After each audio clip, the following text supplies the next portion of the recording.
night again? Let's find some time to visit Liyue Harbor.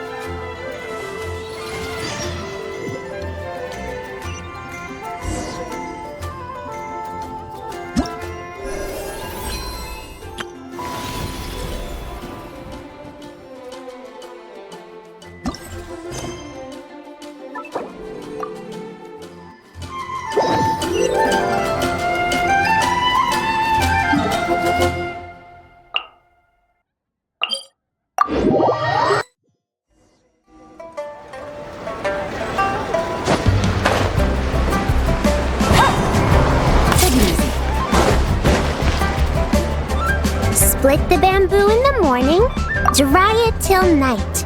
Shape and bend it nice and tight. Cross the strands to form a pattern, coat in silk, and you have a lantern. That's how you remember how to make a show lantern. Did you get all that, Chi-Chi? Morning, split bamboo, traveler. Then get silk, make paimon. What? No, that doesn't even rhyme. Look, it's them. Hey, Yao Yao! Hey, Chi-Chi! Whoa, Traveler! Paimon, you're here! Happy Lantern Rites! What you up to? I'm teaching Chi-Chi to make Shao lanterns. It's a real test of finger dexterity, so it'll help keep her nice and loose. Yes, I do finger exercises to be a nimble zombie. Wanna try too, you two? Oh, okay. Well, we need a whole bunch this year so it doesn't get too dark at night. Too dark? What does that mean? Dr. Baiju has patients who got hurt walking at night. The moon disappeared, so it was too dark to see. The moon disappeared? Like, behind the clouds? It was Jeonju, the moon devourer. Changshan told me about it, but now I forgot. It's an old myth from Chenyu Vale about a giant toad in the sky that eats the moon. What? The moon gets eaten? It's just a story. It's not like there's actually a giant toad in the sky. I asked Master about it, and she said myths are just insights into how the people of the past understood the world. Well, I didn't see it that night. But I've checked several nights since, and it's been there same as ever. According to Chi-Chi, though, the Ministry of Civil Affairs sent someone to do some kind of serious investigation. So, I don't know. Maybe something did happen. The Ministry of Civil Affairs? This is starting to sound bad. It's okay. You can fly. Even if it's too dark, you won't fall and get hurt. Yeah, exactly. So turn that frown upside down, Paimon, or someday you'll get a whole bunch of wrinkles and wake up looking like an old granny. What? Okay. No more frowning. But the Traveler can't fly. She could still fall and hurt herself, right? Don't worry. That's what the shout lanterns are for. As long as we make enough, Liyue Harbor will never go dark. Yeah, and there's the giant lantern too. Oh, right. I almost forgot. Look, this year's Grand Lantern commemorates the Adeptus who guards the moon. With her watching over it, the moon will be safe for sure. A white horse? Wait, so that's the White Horse Adeptus? Yeah! Legend has it she used to live on the moon. So if it were ever in danger, I'm sure she wouldn't just stand by and watch. Huh! We've heard heard of the White Horse Adeptus before, but we never heard the part about her living on the moon. Probably because it's a folk legend from Tenyu Vale, so not a lot of people know about it. But recently, some ancient artifacts were unearthed in Liyue, and the archaeological team even found evidence of ancient people worshipping an Adeptus who lived in a palace on the moon. It's kind of like how we write wishes on Shao lanterns and release them during Lantern Rite. The White Horse Adeptus would descend from the moon in her jade carriage and grant people's wishes. Ooh! When did that happen? She sounds different from the other Adepti in Liyue. It must have been a super long time ago, because even Master barely knows anything about this Adeptus. Nope. Kinda unbelievable, right? Yanfei said the White Horse Adeptus might even be a made-up legend, just like Janju the Moon Devourer. Yeah, a made-up horse and a made-up toad. You're mistaken, children. The White Horse Adeptus really does exist. Oh, Mr. Liu from the Baiju Guest House! But how do you know that for sure? Have you ever wondered how the guest house got its name, Yao Yao? Baiju... White Colt. So, it's named after the White Horse Adeptus? That's right. And that's because one of my ancestors was once blessed by the White Horse Adeptus. Wait, really? Tell us more! Tell us more! It was a long, long time ago, when this ancestor of mine was still a young girl. She was out gathering herbs and accidentally fell off a cliff, but the White Horse Adeptus rescued her. Oh, that's it? Paimon was expecting something a bit more... special? We've heard a whole bunch of stories like that before. Patience, young one. Let me finish. After the White Horse Adeptus saved my ancestor, she told her a story about the moon and the ancient kingdom of Langan. My ancestor was so captivated that she completely lost track of time. So much so, in fact, that when she returned to her village, she found nothing but a desolate ruin in its place. It was as if, without her knowledge, countless years had passed in the mortal world. Huh? The most extraordinary part of all is that it turned out to be a dream. When she woke up, she found herself at the bottom of the cliff, right where she had fallen. Other than her medicine basket, now filled to the brim with rare herbs, it was as if nothing had happened, until out of nowhere, a horse's whinny echoed through the air, and when she looked up, she saw a pristine white horse leaping over the cliff. A white horse leaping over the cliff? Wow, that sure is a crazy story. But now, it's starting to sound a bit too far-fetched. Another skeptic. You sound just like my son. But I know it's true. Ancestral records don't lie. Wait, so your son doesn't believe it happened? Don't get me started. Not believing is one thing, but he even wants to change the name of our guest house. It's a disgrace, I tell you, a disgrace. Well, it was getting about time for him to take over the guest house. And what's the first thing he does? Starts going on about how the name doesn't attract enough customers and how we're losing business to Wangshu Inn. Can you believe that? As if Baiju Guest House and Wangshu Inn aren't miles apart from each other. Oh, what about something like the Geo Lord's Rest? Paimon bets that would get people through the doors. Geo Lord's Rest. I like that one. This isn't about getting people through the doors. This is about disrespecting our ancestors. Oh, White Horse Adeptus, my wish is this.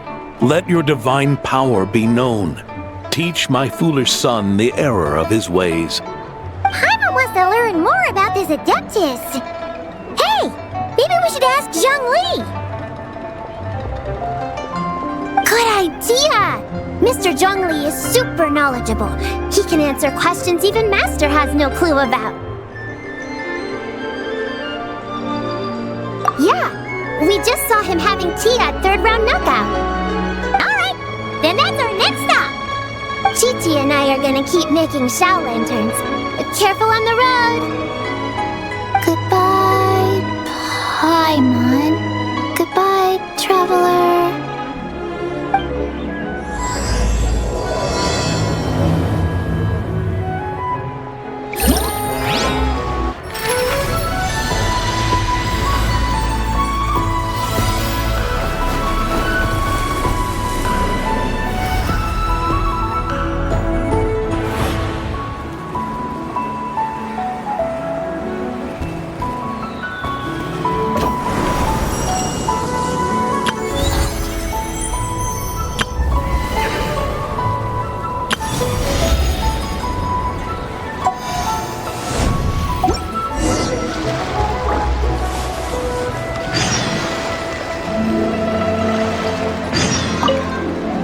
Mr. Zhongli is having tea at third round knockout. Good luck!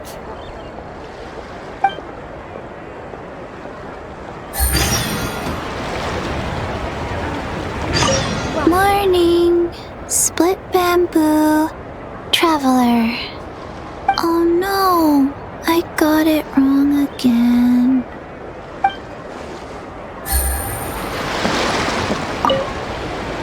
May the White Horse Adeptus bless us and watch over our business. I should open a store here.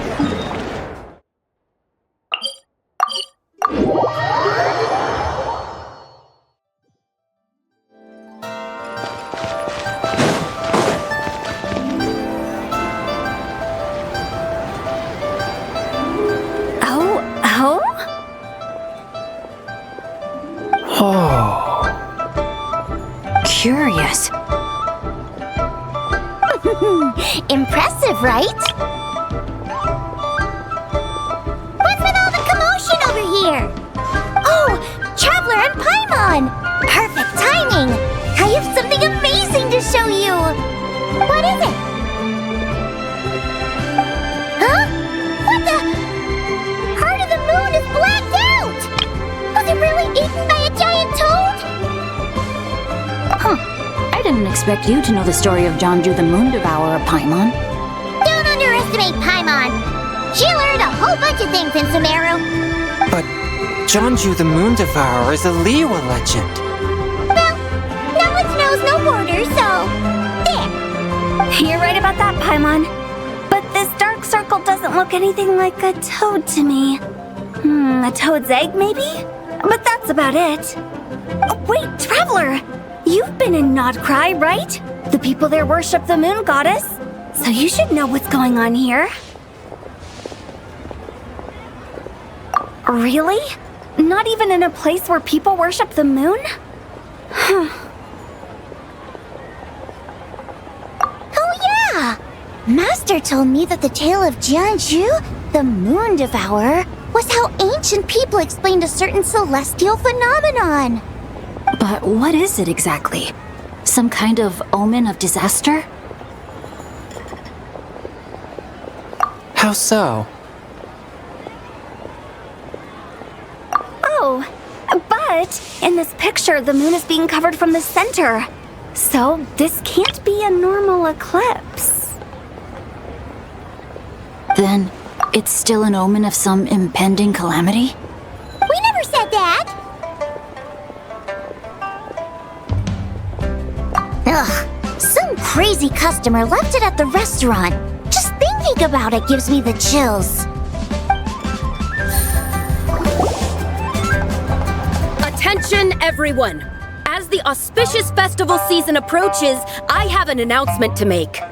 I, Lu Xiong, am on the verge of becoming one of the most renowned archaeologists in all of Liyue Harbor. No, scratch that, in all of Tibet.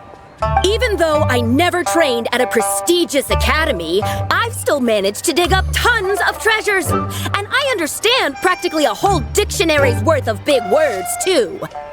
Like my pops always says, no pain, no gain. And I haven't had it easy, that's for sure.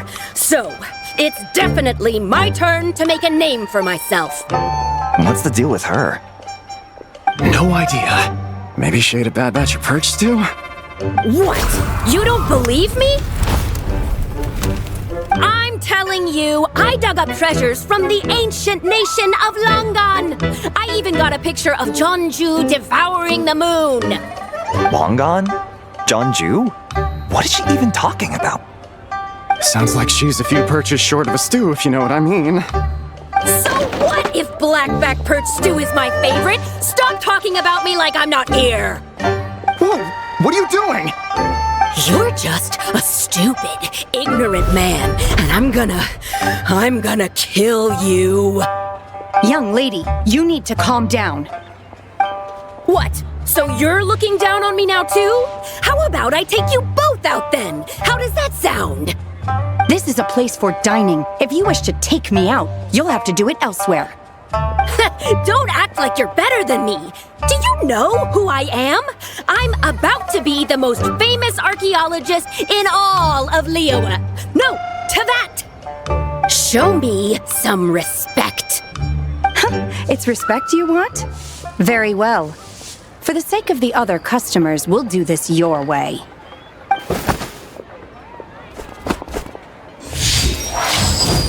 What? So Shen has started the fight? She had no choice. The woman pulled a shovel out of nowhere and started going crazy, flipping tables left and right. She even injured 2 other customers. Shenna did what she had to do to restrain her, then took her to the Ministry of Civil Affairs.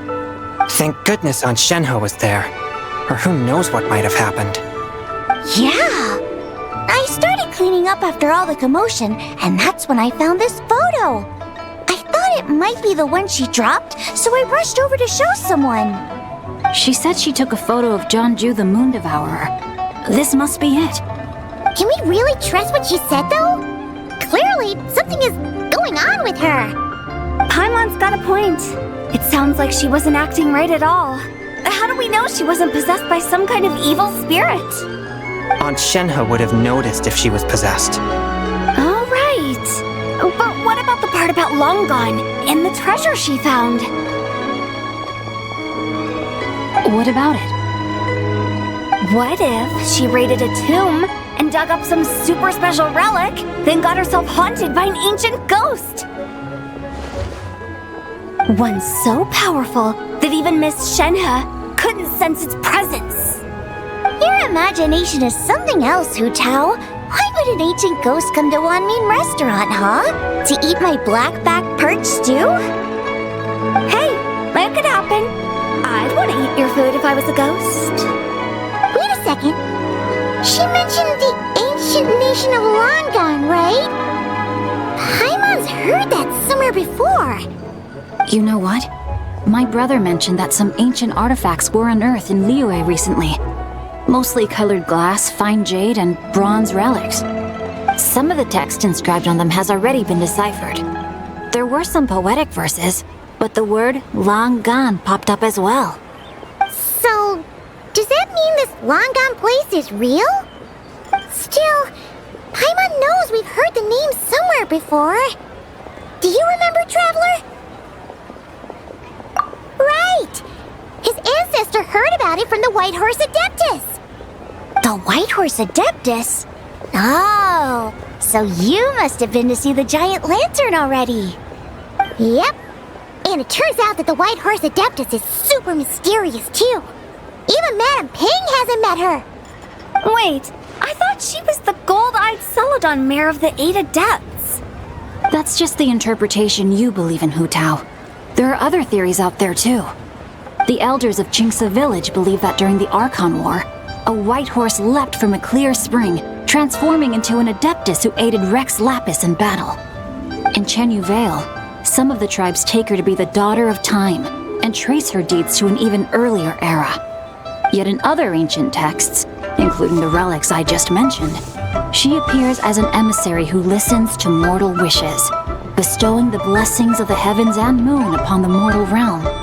which is why we write our wishes on Shao lanterns. That's so complicated. So what's the verdict? Which version is the truth?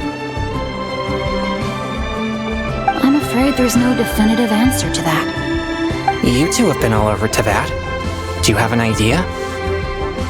Nope, sorry. We were actually on our way to ask Zhongli. He knows even more about this kind of stuff than us. Ah, looking for a consultant, huh? He's having tea with Miss Linlong. Shigu Antiques is hosting an exhibition tonight.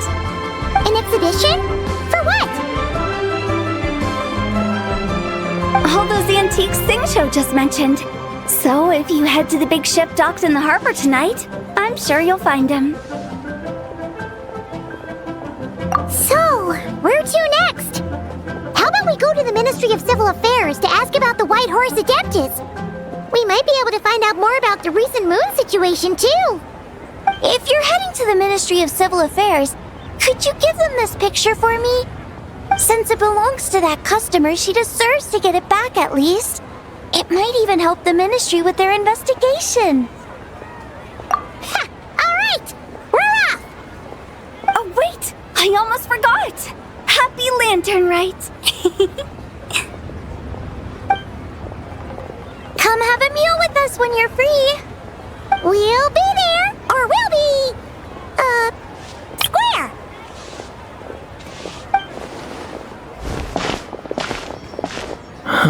Thinking about it now, could it be possible that photograph was a fake? A fake? You mean like the customer fabricated it to gain academic recognition? Nice one, Chongyun. I never even thought of it like that. How about we go check out that place tonight? I know exactly where it is. All right. I'll get scolded if I get home too late. Live a little, Sing-Cho. You act like this is a first for you. Worst comes to worst, we'll get Xiangling to cook you something delicious, okay? Well, when you put it like that, I suppose it's worth the risk. You were just waiting for the promise of free food, weren't you? Fine. It's a plan then. We'll meet up tonight.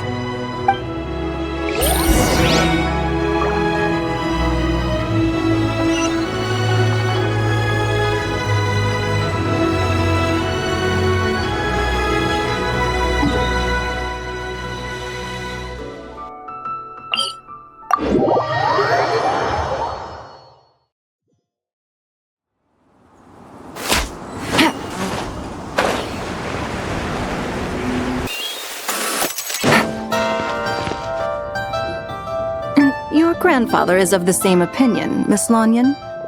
Yes. On Lantern Rite, the moon shall go dark. That's what the signs are indicating. Celestial observation isn't Grandpa's strong suit, but he discussed it with several other elders from our clan, and their conclusion was the same. It's consistent with the information we've received from other sources as well. You mean the whole thing? About the legend of Jeonju the Moon Devourer? Happening in real life? Yes, that's one of them. So it's true. I thought it was just a rumor. It's true. But right now, the bigger issue is that all our sources indicate the phenomenon's gonna happen again. I'm not sure this bodes well. Let's remain optimistic for now. We're making progress interpreting the artifacts, and Ganyu is consulting with the Adepti as we speak. Besides, apart from the incident at Wanmin Restaurant, there haven't been any other moon-related disturbances. Minglong, Kuching, and Lanyan! You're all here! Oh, Traveler! And Paimon! It's been a while. Happy Lantern Rite. Yes, Happy Lantern Rite. What brings you here, though? I thought you'd be in the harbor enjoying the Shao lanterns. You're certainly not the type to visit Yujing Terrace for no reason. Is there something I can help you with? What? We're not allowed to just drop in on our friends during the festive season? I was only teasing. You're welcome to visit us anytime you wish. Happy Lantern Rite. Oh, and about all the moon business you were just talking about? We have something to show you. Here, take a look! Whoa! Something really did take a chunk out of the moon. Someone managed to capture a picture of it. Is this Jianju, the Moon Devourer, then? Even though we confirmed this event took place, I still can't quite believe what I'm seeing. Where did you get this picture? From Shanling! She found it when she was cleaning up after that customer caused a scene. She thinks they must have dropped it. Wait, is this Chuang Terrace? No, it's just where I'm from. It said that Chuang Terrace was where the ancient people of Chenyu Vale communicated with the heavens. And in this picture, the moon happens to be right above Chuang Terrace. I was just surprised, that's all. It's probably just a coincidence. That's interesting because the ancient people of Chenyu Vale migrated there from the chasm area. The chasm?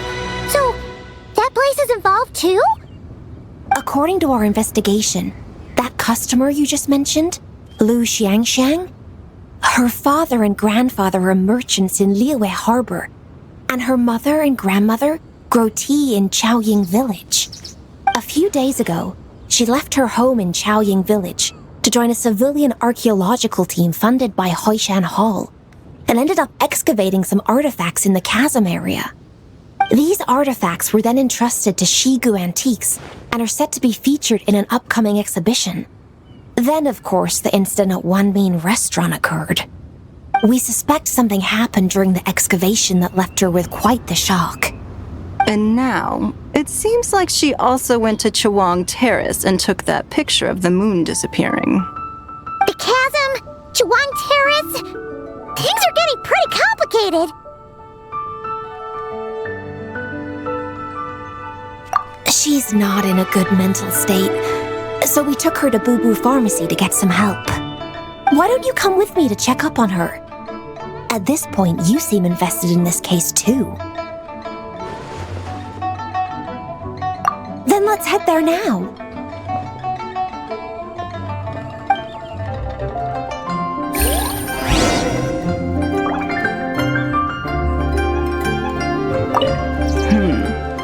Now that I see this picture, it looks less like a piece of the moon was eaten, and more like something is obscuring it.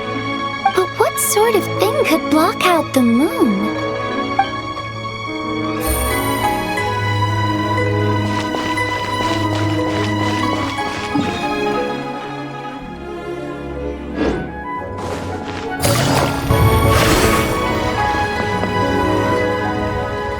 Lady Yuheng. Oh, and the Traveler and Paimon are here as well. What a pleasant surprise. Happy Lantern Rite. I hope we're not interrupting, Dr. Baiju. Not at all. I assume you're here to see the patient? Unless it's urgent, however, it would be best not to disturb her rest. It's quite unstable. She's even more agitated than when she first arrived. And she refused to cooperate when we tried to check her over. I had no choice but to prescribe a calming draught and to have her rest for 2 days. So she's getting worse? That isn't the news I was hoping for. It's just a precaution. Based on an earlier conversation with her, it seemed more like a fixation than anything else. She hasn't lost her mind. That's right. When we asked about it, she kept insisting she was going to be famous, far and wide. Well, it might not be far and wide, but she certainly made a name for herself around Yujing Terrace.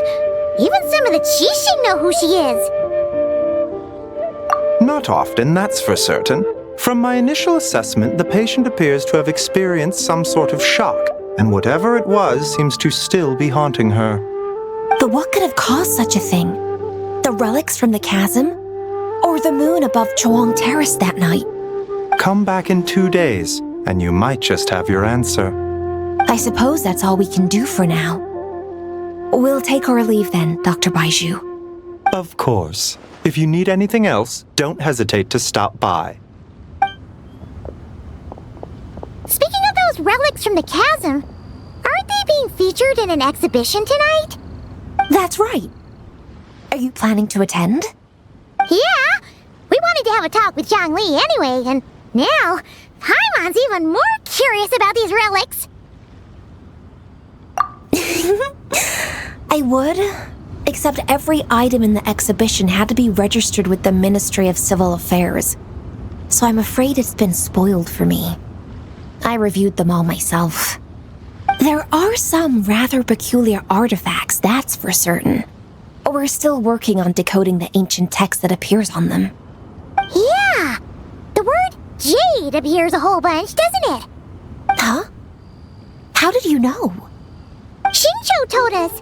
He said there were some ancient poems on them, too. He's quite well informed, isn't he? Well, he's right.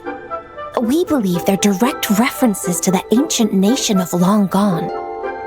As for the other text, instead of regular poetry, it seems to be more like ceremonial language used to worship the moon and the gods. The moon and the gods? Well, looks like it's almost time for the exhibition. You two should head over. There's an usher at the harbor who will lead you to the venue. Not at all. The exhibition is free to the public. The people of Liyue have a great respect for our history and are eager to learn from it. Plus, the exhibition is being organized by Linlong, the owner of Shigu Antiques. As far as I know, it's been a long-time goal of hers to hold a cultural exhibition of this scale, where people can learn all sorts of information about the past. Yes, we're in for a real treat tonight, then! Yes, have a great time. There's still more artifact decoding work I need to finish, so we'll have to part ways here. After seeing the picture you brought, there's a few ideas I'd like to follow up on. You're hard at work even during festival season? Huh! You haven't changed one bit, Ka-Ching. I'm simply fulfilling the responsibilities of my position. That's all. All right, I should get going. See you later. Well, guess we should head over to the harbor and find that usher.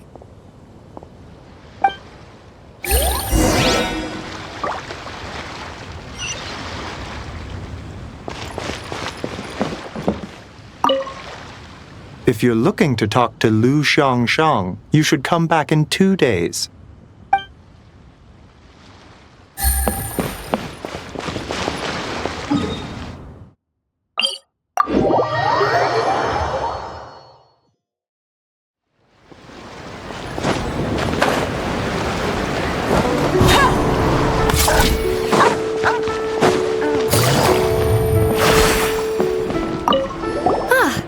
Here for the exhibition?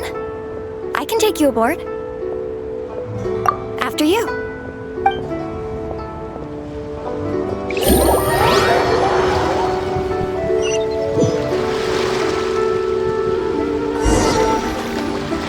Whoa! Look at all the antiques on this ship! It's almost too much to take in! Greetings. I trust you've been well since last we met? You're right where Hu Tao said you'd be! Ah, so Director Hu gave me away, did she? Don't act like you're up to some super secret business! We know you just do whatever you feel like. Yo, Traveler! Paimon! What's up? It's been a while, you two. Happy Lantern Rite. Beidou! Yunchin! It's great to see you! You're here for the exhibition too? Yes. When I heard these artifacts were from ancient times, I just knew I had to come learn more about them. I mean, what a discovery, right? Yeah, Ningguang pretty much said the same thing. She thought coming here might help culture me up or something. But as you know, I'm more of a fists and punches type of person. I doubt one exhibition is gonna change that. You're too modest, Captain. You're the leader of the Crux fleet. That takes far more skill than just fists and punches. Plus, at the end of the day, you still decided to come, even though you didn't have to listen to Ningguang. Well, she's the Tianquan. If she can't even get an average ship captain like me to do her bidding, how's that gonna look? You sure know how to think from her perspective, huh? I guess I do. Anyway, how's everyone enjoying the exhibition? I heard that if you see something you like, you can negotiate the price with the owner and take it home.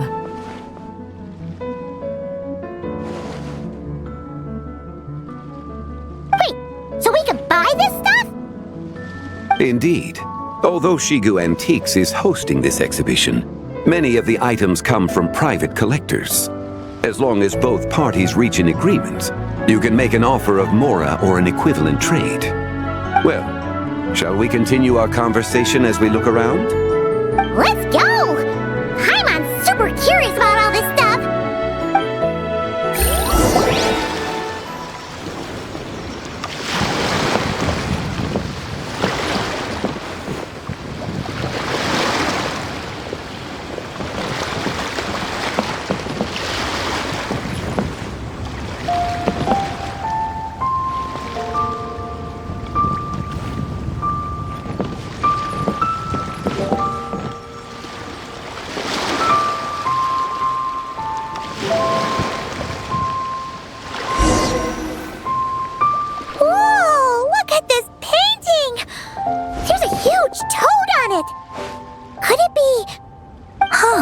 This material is quite unusual. It doesn't look like paper, more like silk or some other kind of fabric. Yeah, I was thinking the same thing. Well spotted. This is a painting of Jianju, the Moon Devourer, made primarily with mulberry silk. Such craftsmanship is rarely seen in modern-day Liyue. Ha! Jianju the Moon Devourer! Paimon knew it! That toad made it super obvious. What's that? A new dish at Wanmin restaurant? No! It's a kind of lunar eclipse. You heard about how the moon disappeared recently, right? Oh, yeah. You're saying a toad did that? That's what the legend says. So, nothing to do with food then. Noted. And the figure next to the toad. Is that the white horse Adeptus? From the stories I've heard, her palace lies on the moon. That would seem to be a logical assumption. No. In fact, this item was discovered in Chenyu Vale, and many years ago at that.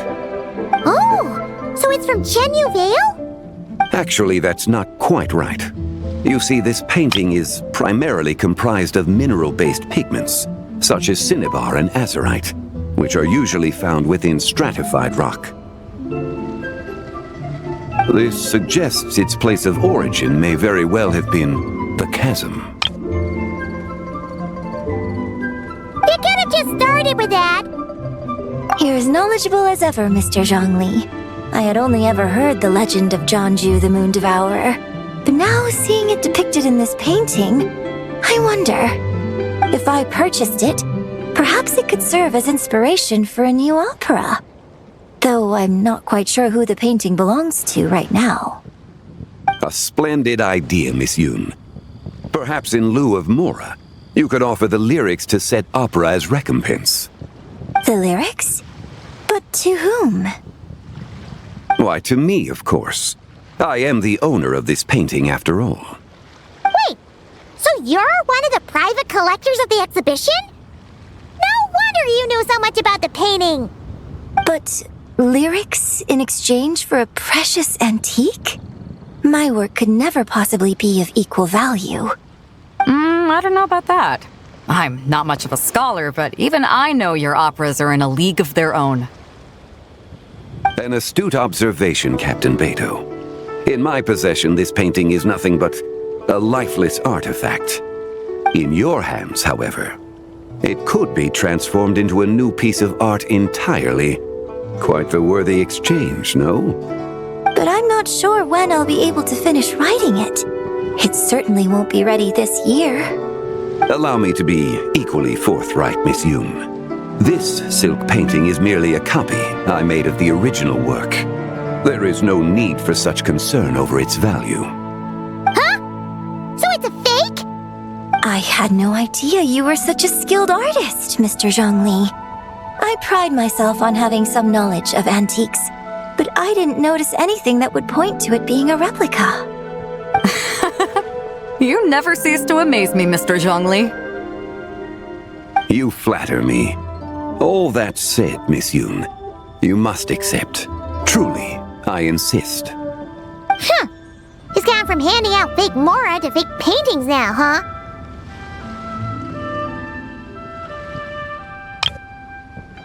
Your kindness is impossible to refuse, Mr. Zhongli. Rest assured, I'll be sure to return the favor.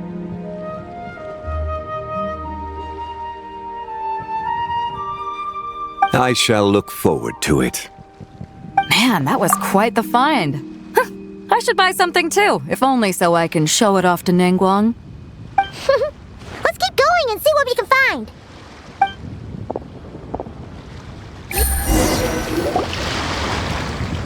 Wow, this bronze war chariot is really something.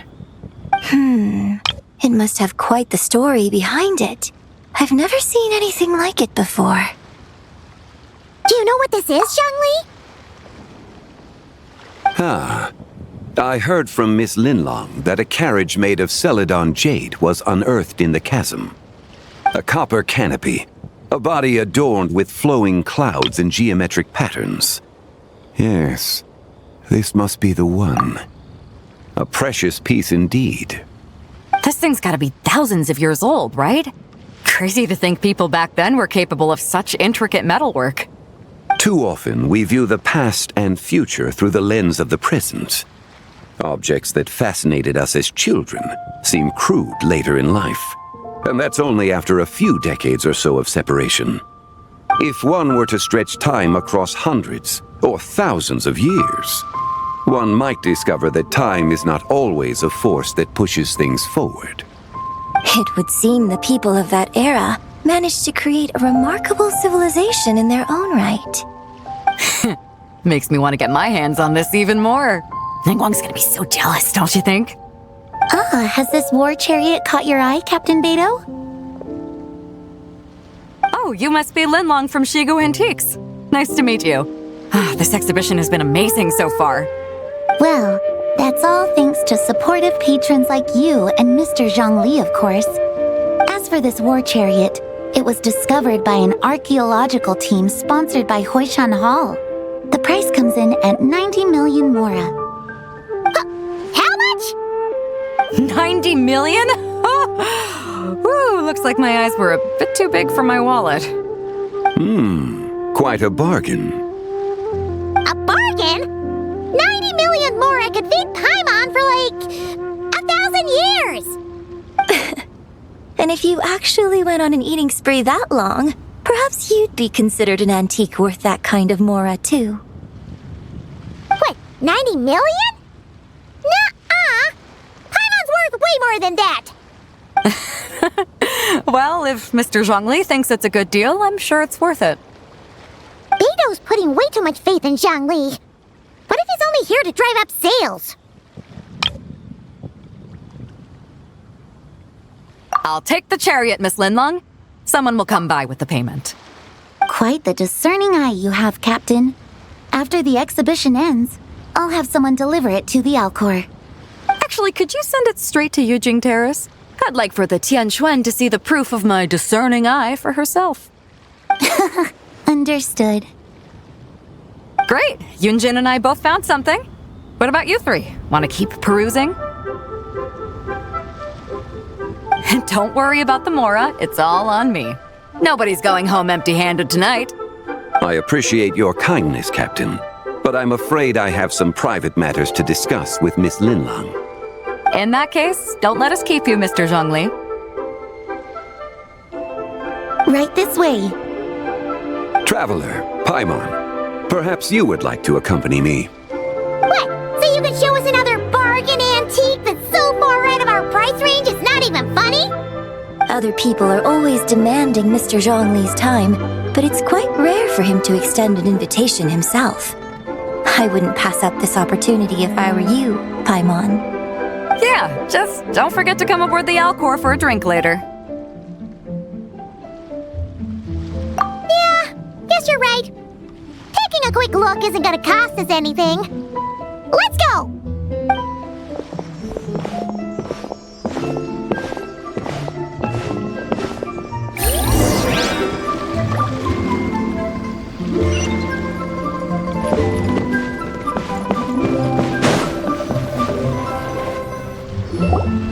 These are all the jade pieces that were found, Mr. Zhongli. Wow! So many styles! What kind are these? These are a type of ceremonial jade. You're familiar with Chen Yu Vale's rain jade, right, yes? Oh, yeah! So these pieces are all used in the rain jade ceremony? Well, you may not know, Paimon, but before the rain jade rite came into practice, Chen Yu Vale was known for a different ceremonial tradition that also involved jade. The bee is used to honor heaven, the Tsong to honor earth, the Gui to honor the east, the Jiang to honor the south, the Hu to honor the west, and the Huang to honor the north. These form the 6 ritual jades. It's unfortunate, however, that Miss Linlong's set is missing both the Gui and Hu pieces. I know. These jade artifacts are from such an ancient time. It's proved difficult to track them down, even for our establishment. No matter. You happen to have precisely the piece I was looking for. Huh? This broken jade token? I didn't expect this to catch your eye, Mr. Zhongli. It isn't one of the 6 ritual jades. An affect belonging to an old acquaintance of mine. An old acquaintance? One of your collector friends, Mr. Zhongli? You could say that. Traveler, take a closer look.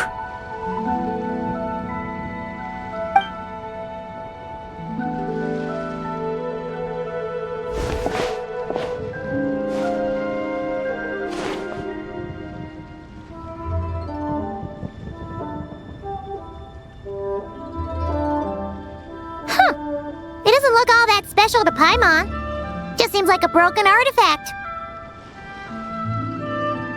Indeed.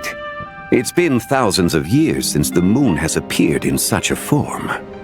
So, in the past, the moon wasn't always full. Then, could this missing chunk be from when Jianzhu devoured part of the moon? It's worth looking into. Your insight is invaluable, Mr. Zhongli. I had no idea how special this piece was. Since it has caught your interest, allow Shigu Antiques to cover the cost. Oh, that is far too generous, Miss Linlang. Not at all. I've always wanted to give people a chance to appreciate these snapshots of history. So holding an exhibition like this has been a lifetime wish of mine. And it never would have been possible without your help, Mr. Zhongli. I merely put in a good word with a few acquaintances of mine. And it had a profound impact. Without your recommendation, I doubt half of these collectors would have come to the exhibition. So, on both a personal and professional level, I owe you my thanks, Mr. Zhongli. Wow! Zhongli actually did something useful for once.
19, 23, 29.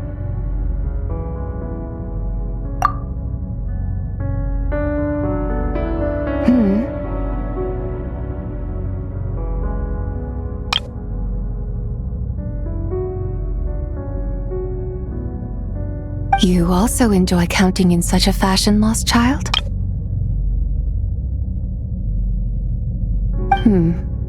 The same loneliness as them. It seems to exist in your heart as well. Me? I'm sorry, I don't remember. The shadow of the moon? Or a dream of time? I'm sorry, no one has asked me such things before. I've been here for so long. There is much I have forgotten. I know nothing of your arrival. All I know is the longing in people's hearts. Yet, I sense the moonlight's guidance within you, child. Perhaps that is what brought you here.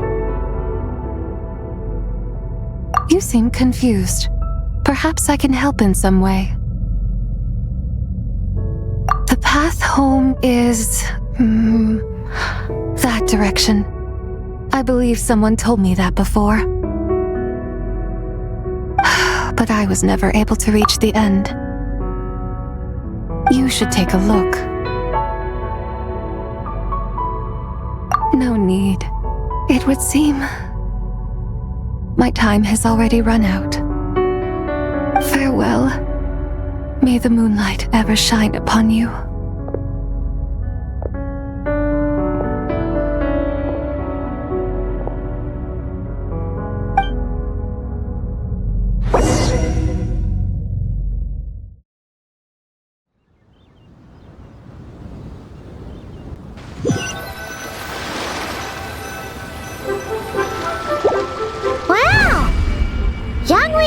Did something useful for once. Your complexion looks rather ashen, traveler. Are you feeling all right? Yeah, what's wrong? Does your stomach hurt? Huh? What are you talking about? You were right here the whole time. Ah, I see. I'm afraid we must take our leave, Miss Linlong. My friend has taken ill and I must escort her to get some rest. Of course. Traveler, Paimon, please, come with me. Ah, yes. Regarding the payment for the jade token, charge the expense to the Wangsheng funeral parlor if you would.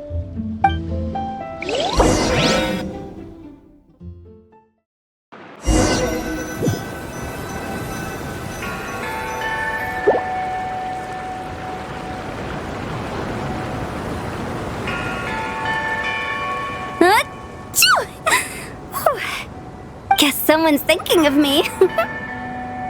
But this late at night? Must be that consultant of yours. I bet he's out there spending all year more at the exhibition.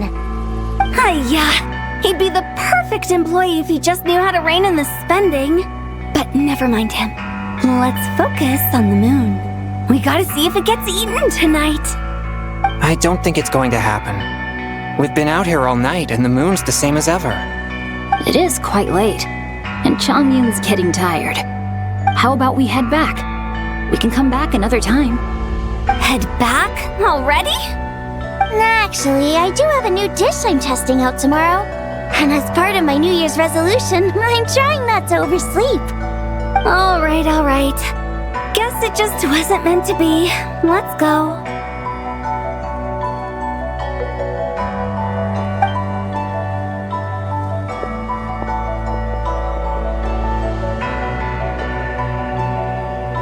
When the sun's out, bathe in sunlight. When the moon's out, bathe in moonlight.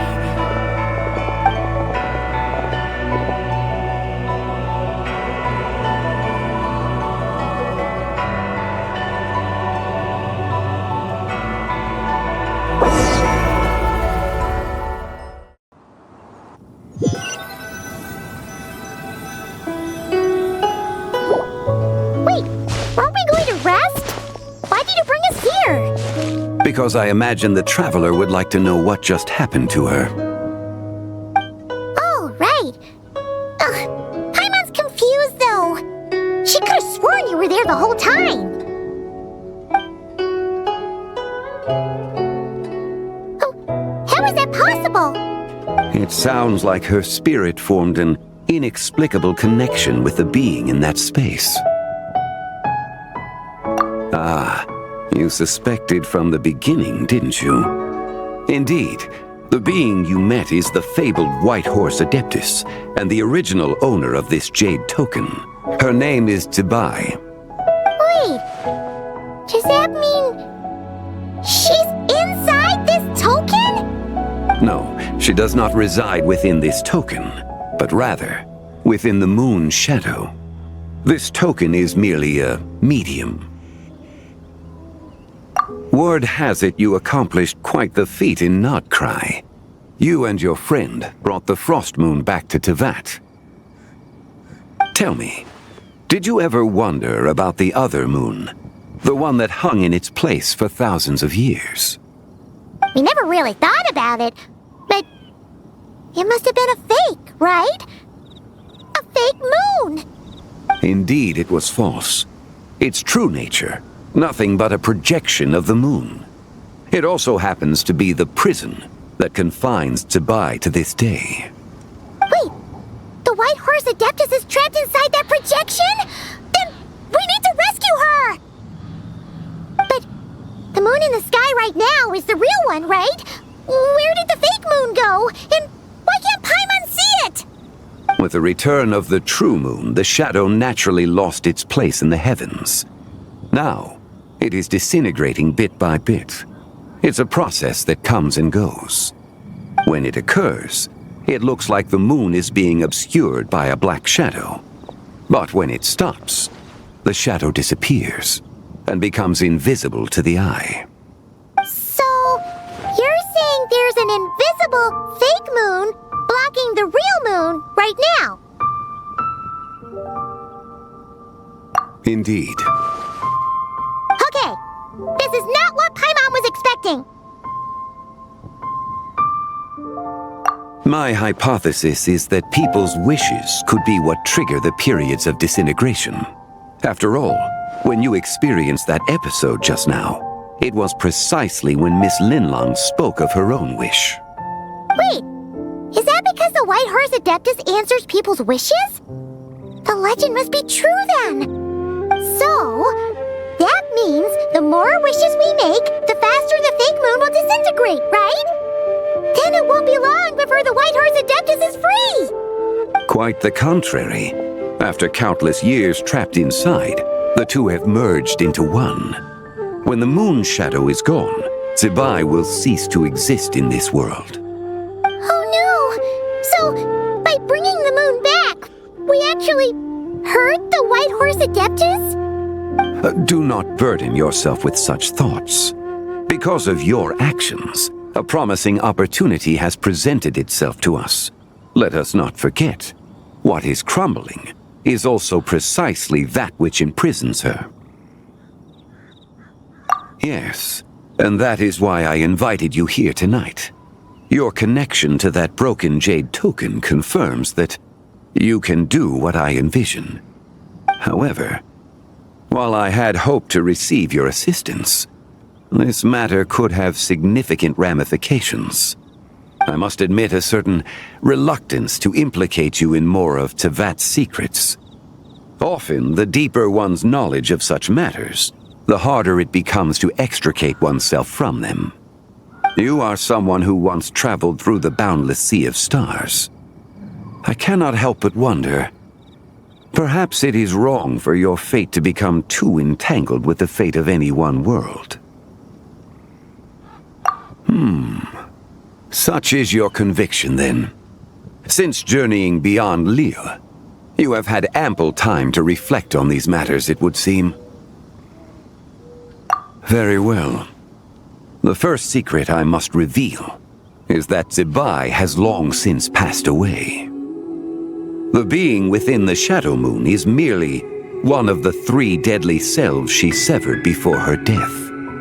Wait, the White Horse Adeptus is dead? Weren't you supposed to tell us how to fix this? Now it just seems even more impossible! Please, remain calm, Paimon, and allow me to explain.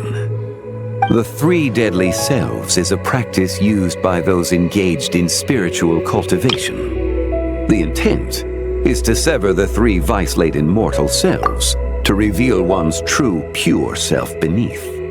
However, Zibai's 3 selves are more complicated in nature. Because in the moment before her death, someone preserved the shattered essence of her soul and placed the fragments within her 3 deadly selves. If we retrieve the 3 fragments of her soul, there is a chance we can restore her presence in the mortal realm. So that means we can bring her back to life? Yes, provided we retrieve the fragments of her soul's essence from the 3 deadly selves. Indeed, the being you encountered was Zibai's first deadly self, Ziju. After Zibai's death, she ascended to the heavens and became one with the Shadow Moon. The essence that resides within her is a heavenly soul, also known as Taiguang. Thus, this self is the closest to Zibai's true nature.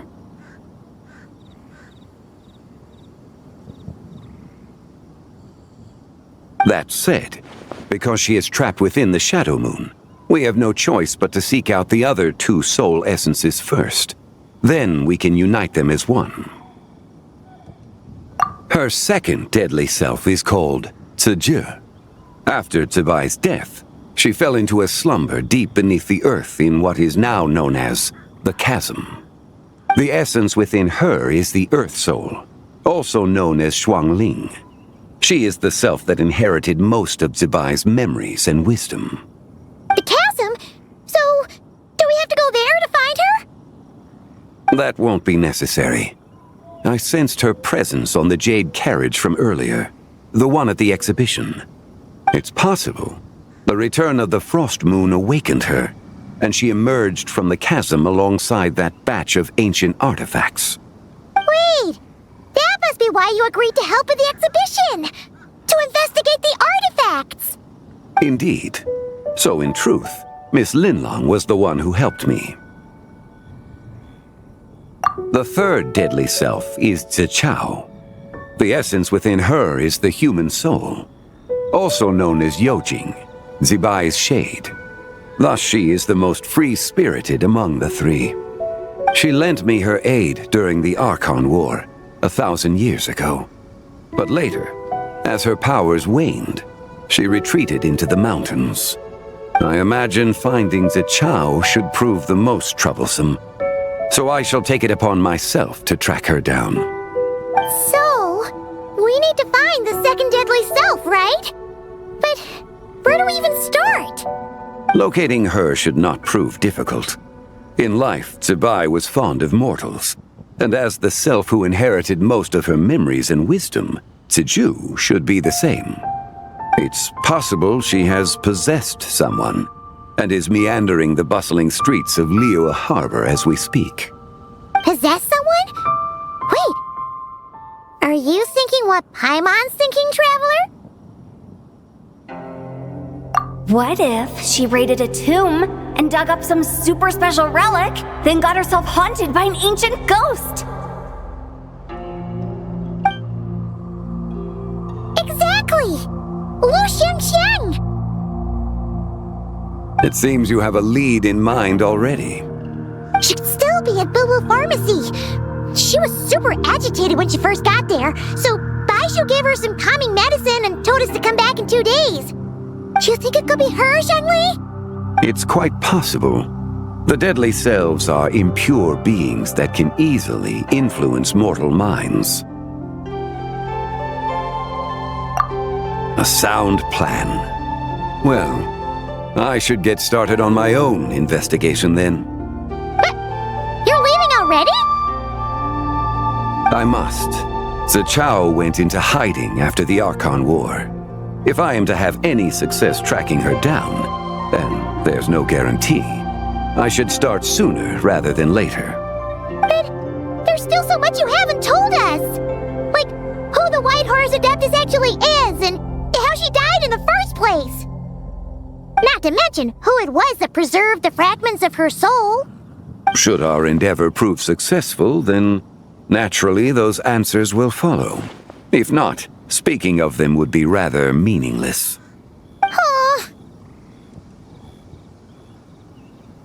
It would seem that this is a question you are unwilling to set aside.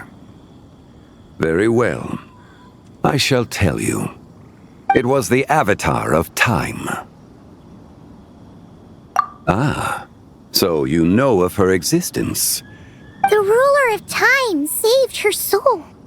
Indeed. Preserving what remained of Zibai's soul in the moment before her death. Only the power of time could be capable of such a thing. However, there is no telling what effect it has had on the three deadly selves. In other words, you must exercise caution when seeking out Ziji. On the night of Lantern Rite, countless Shao lanterns, and the wishes written upon them, will be released into the sky. I estimate that this event will trigger the Shadow Moon's collapse. When that happens, the cage that confines the first deadly self will open. That is our moment to act, but also the moment where all could be lost. For if we fail to retrieve the other two soul fragments in time, Zibai's resurrection is hopeless. As I mentioned before, the answers to your remaining questions should come in time, providing our efforts bear fruit. Let us hope that all proceeds smoothly in the days to come.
So let me get this straight.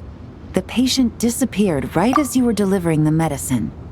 I know it's hard to believe, but that's exactly what happened. It's true.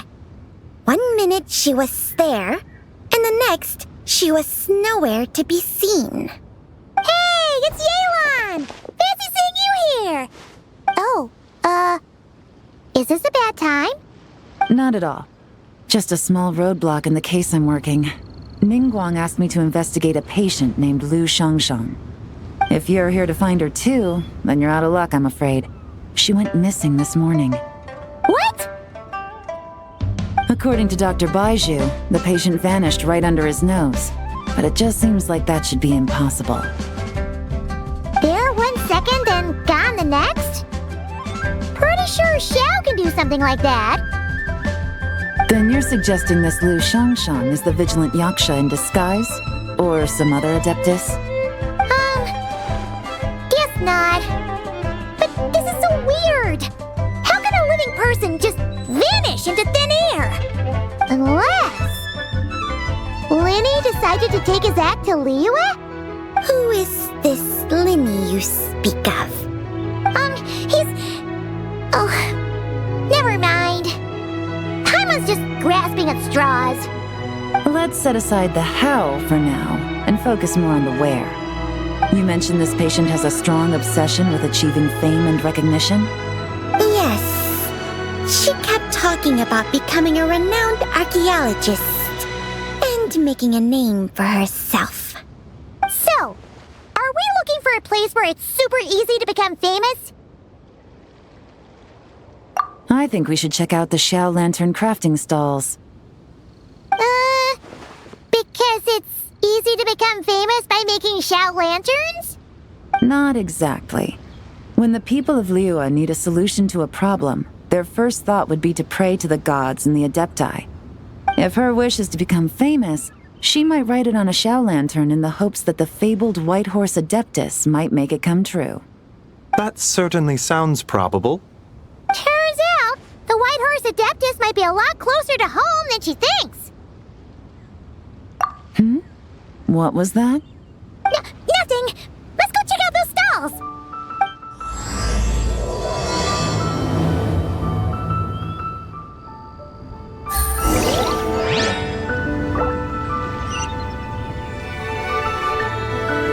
Is it possible I was just imagining things? But I saw it too. We can't both have been imagining it.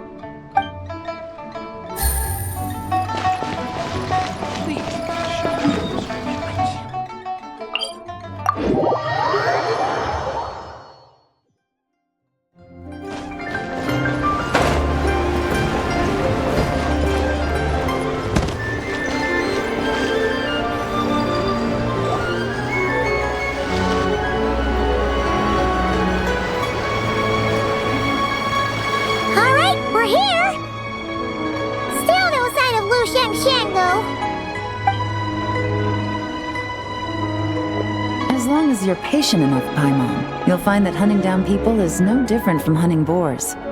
We need to blend into the environment, or we risk alerting the target. So as far as everyone here is concerned, we're just ordinary tourists. Oh, okay. If we need to blend in, then let's make some Xiao Lanterns and write our wishes down, like everyone else. What's your New Year's wish, Yelan? I haven't given it much thought.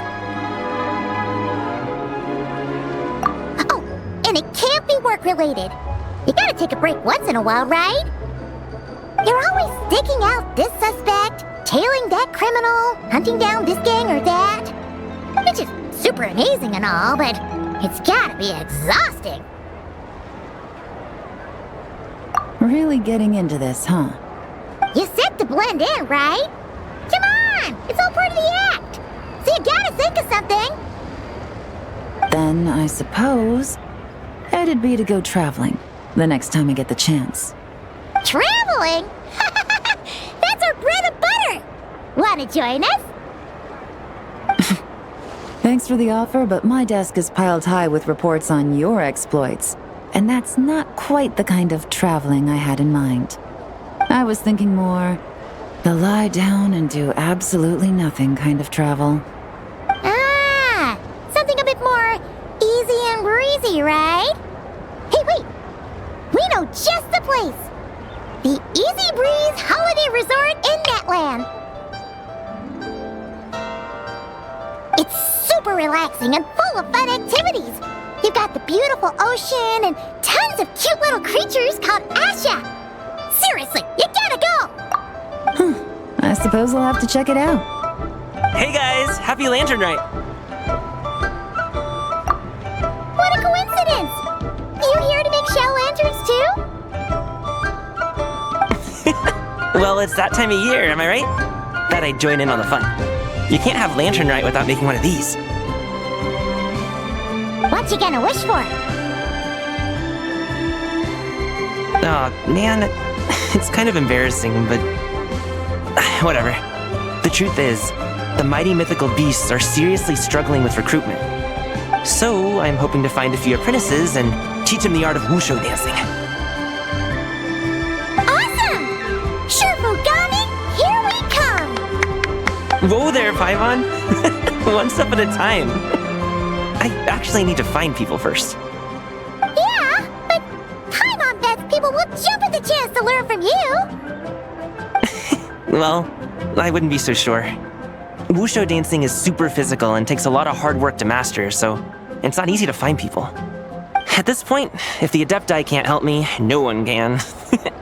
I'll do it! Huh? You just said you wanted an apprentice, right? Well, I'm offering. What do you think? Whoa, the White Horse Adeptus works faster than I thought.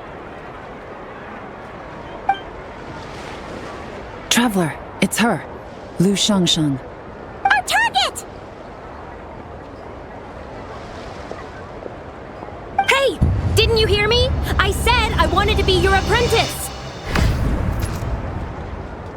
No need to shout. I heard you the first time. What's your name? Step back a bit, Gaming. This person could be dangerous. What? Hey! What are you trying to do? Do you know who I am? Get back! Lu Shangshang, we have no intention of harming you. We just need to ask you a few questions. Get back, I said! Try to remain calm. If you come any closer, I'll...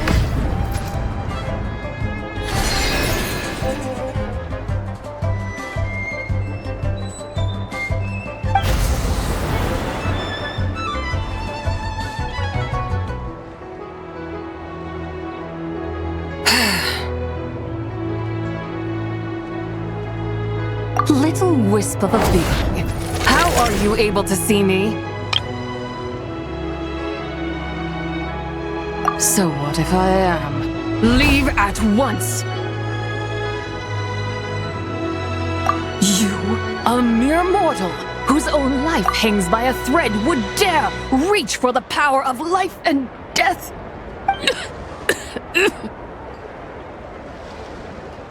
Unless you wish to be condemned to eternal damnation, you would do well to abandon this foolish endeavor. I shall speak on this no further.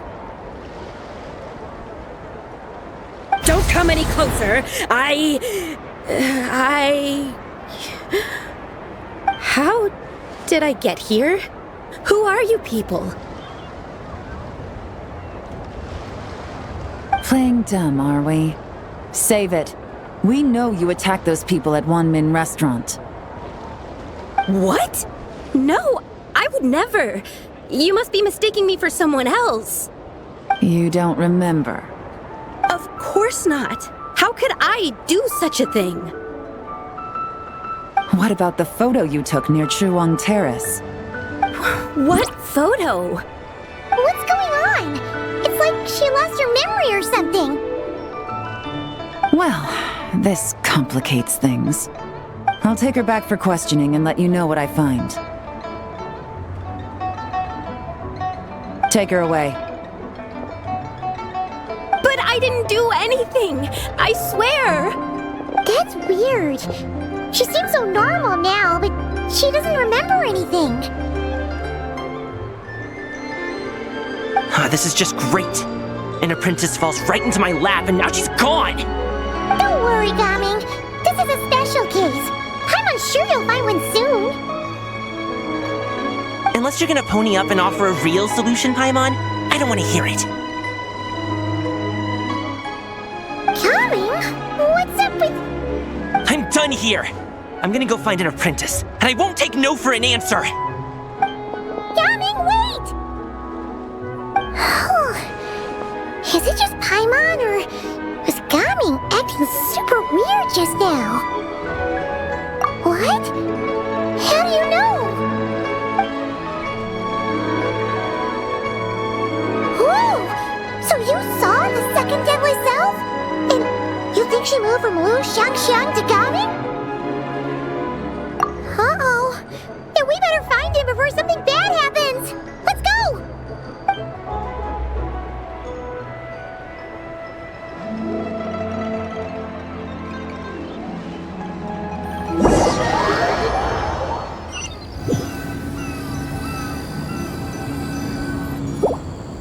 Alas, why must Cloud Retainer inflict such woe upon us, Mooncarver?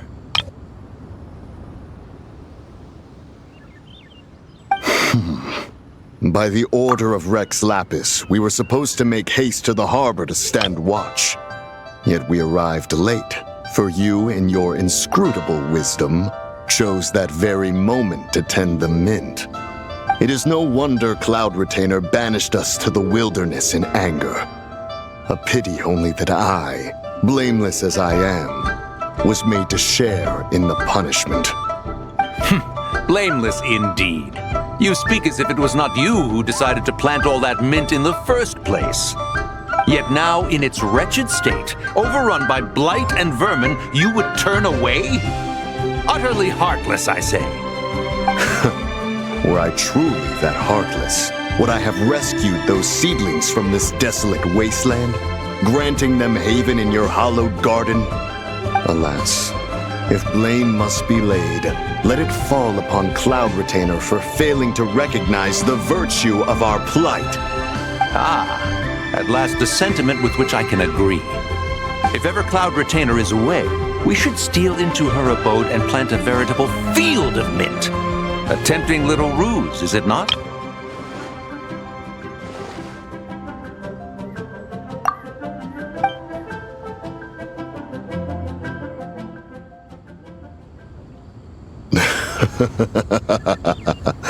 Positively ingenious. Please stop chasing us! Just let us go! Get back here! If you keep running, I'll kill you! Please, we don't know anything about wushu dancing. Just leave us alone! What? You think I'm not good enough to teach you? Just agree to be my apprentices, and then we can talk. That child looks somewhat familiar. It appears to be the wushu dancer from Liyue Harbor. I have seen him perform on occasion. Come, let us take a closer look. Has trouble befallen you, young one? Perhaps we can offer aid. Oh, thank the gods! Please, sir, you have to help us. This guy's trying to force us to become his wushu dancing apprentices, and he won't take no for an answer! Oh, so it is you who require aid, not the other way around. Get out of the way, old man! This is between us. Preposterous! You dare to presume we are of a mature age? Listen here, brazen youth. Skilled you may be in the art of dance, yet your offstage demeanor leaves much to be desired. Hold on, Mountain Shaper. Something is amiss. Look closer. Indeed, he bears the mark of something unclean. It spells trouble. You there, depart at once. Hey! You drove off my recruits, old man! You'll just have to take their place, even if you're a bit on the decrepit side. Many years it has been since a being has dared speak to us in such a manner. Now let us see what evildoer has sought to use you as its puppet, young one. You two, you're Adepti! Does that strike fear in your soul? Whoa! Two Adepti recruits just fall right into my lap? That white horse sure knows how to grant a wish. Coming! Slow down! Wait for us! Jeez, take a hint, will you? I told you to stop following me! Traveler, Paimon, keep your distance from this youth. Evil has taken a hold of him. We know! It's one of the White Horse Adeptus' deadly selves! She's possessing Gaming! The White Horse Adeptus' deadly selves? Could it be that Rex Lapis called us to Liyue Harbor for this very reason? Hey! What are you two whispering about over there? Who's gonna be first apprentice and who's gonna be second? It doesn't matter! I'm not the kind of Sufu who plays favorites! Insolent spirit! Be gone from this child at once!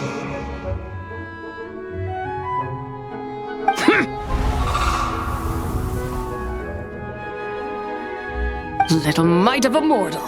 Getting in my way again, I see.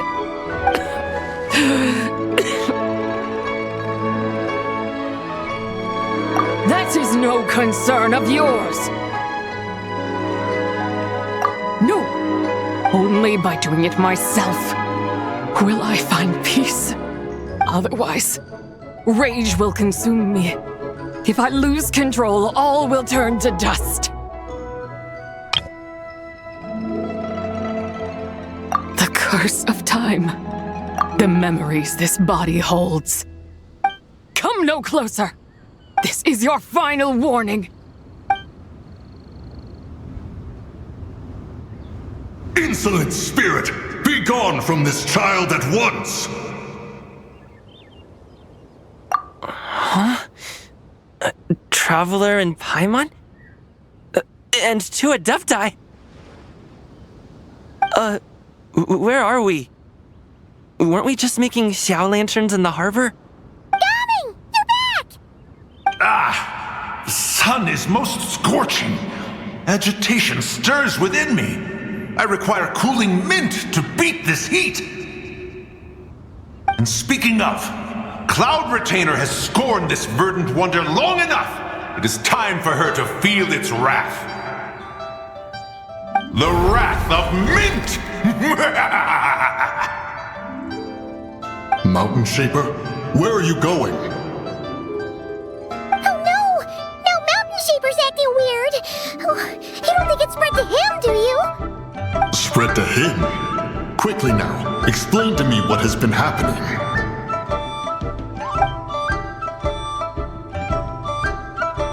What? Was I really that rude? Jeez, someone get my dad to throw a slipper at me. I'm so... Whoa! You okay, Gaming? He is fine. It is simply exhaustion. But to think Mountain Shaper would succumb to something like this, it is most unexpected. So, what do we do?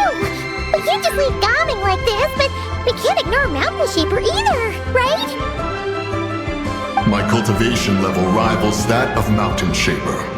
Were I to give chase, Zizha would but flee from his form and take refuge in mine. Seek out Streetward Rambler. Cloud Retainer and the Conqueror of Demons should be with her. I shall take this child back to the harbor and join you post-haste. Cool! What are all the Adepti doing together? Rex Lapis charged us with keeping watch over Liyue Harbor should danger rear its head. I dare say this is the very crisis he anticipated. Come, we must devise a strategy before confronting Zizha.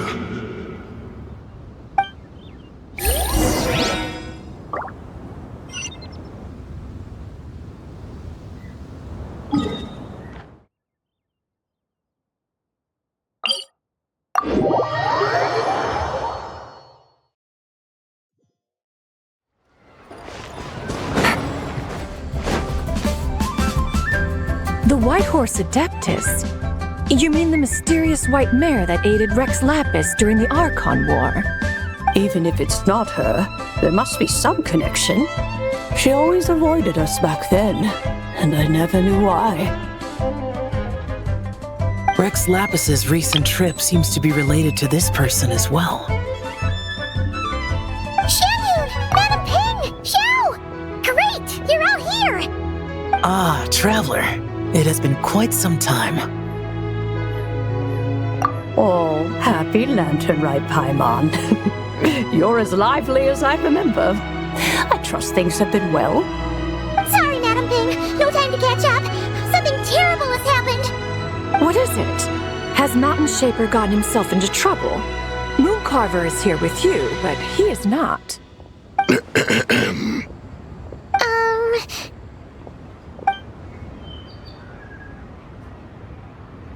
The Wrath of Mint? That old fool dares to utter such nonsense behind one's back. Yeah, that's not really our biggest concern here. So, even a mere deadly self of the White Horse Adeptus was able to possess Mountain Shaper and affect his mind. No wonder Rex Lapis told us to gather here and await his orders. Mountain Shaper's cultivation is inadequate. He was caught unprepared. Were it one of us, Zibai would hardly have found a vessel quite so ready for the taking. Hey, that's not what you said earlier. Where is Mountain Shaper now? A question that hardly bears pondering. Obviously, he intends to plant mint in the vicinity of one's abode. Ah, then he poses no great threat. We might as well let him be. Once he fulfills his wish, it's possible that Zibai will relinquish him of her own volition.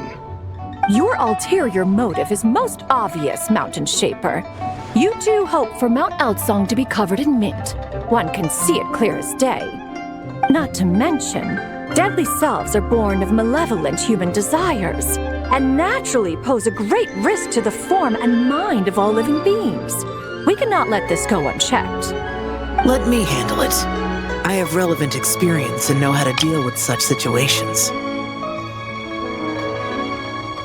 One has no doubt of that. Yet your involvement would likely end in armed confrontation. In one's own estimation, the time for such measures has not yet come. Before his departure, Rex Lapis knew that Zibai was active in Liyue Harbor, yet told us only to wait. It would seem, then, that Rex Lapis did not believe extreme measures were warranted here. Yes, this is quite a peculiar case. After all, Zibai's possession does not seem to come with ill intent. It's more like she's guiding those she possesses to fulfill their own wishes. There is another matter of import, however. I sense tremendous resentment emanating from her. What could be its source to render her so unable to find peace? She was talking about the White Horse Adeptus memories, right? From what the Traveler said, it seemed like she was about to explode with rage. But why? With Rex Lapis away, if we wish to understand that which occurred in the past, we shall have to ask her directly. She also mentioned the Curse of Time. What could that be about? Perhaps erosion. Indeed. We are of the same mind. I heard that ancient clans in the mountains once regarded the White Horse Adeptus as the daughter of time. It seems there was some truth to that, after all. The daughter of time. Cursed by time? Time does not treat everyone equally. The longer you dwell in this world, the more it takes from you. Then what do we do? One has devised a solution. Based on what you have told us, it seems that Zibai is in the habit of leaping to a different host when provoked. One's plan is for us to block all escape routes while you confront Mountain Shaper, forcing Zibai to reveal herself. Then, if prior experience stands, she will have no choice but to possess you. However, not only are you able to sense it, you are also unaffected by the peculiar state of stasis. In other words, in that moment, you would have the chance to either subdue or persuade her. That is akin to walking straight into the lion's den. Allow me to go instead. Yeah! Isn't this plan a bit too risky? Why doesn't Paimon try first? After all, even if she got possessed, it's not like she would pose a danger to anyone. Paimon's wishes aren't all food-related, you know. One would not suggest this course of action if one had any such reservation. Time and again, the Traveler has proved immune to Zibai's influence. Consider for a moment why that might be. Oh yeah! That's what the first deadly self told you, right? Perhaps your time in Nodcry left you with the blessing of the newborn moon goddess, Traveler. And this White Horse Adeptus clearly has a profound connection to the moon. Indeed. Indeed. I see. Have you other concerns, Conqueror of Demons? I was just trying to fathom why Rex Lapis left without explaining the situation in detail. But now I think I understand. Rex Lapis entrusted this matter to the Traveler, which means in his estimation, the Traveler must be the key to its resolution. So I have no other concern. I trust Rex Lapis, and I trust you. Then we are all in agreement on proceeding with this plan? Very well. We should depart at once, lest we lose our chance. Let us see whether that old fool truly dares to face one's abode with Mint.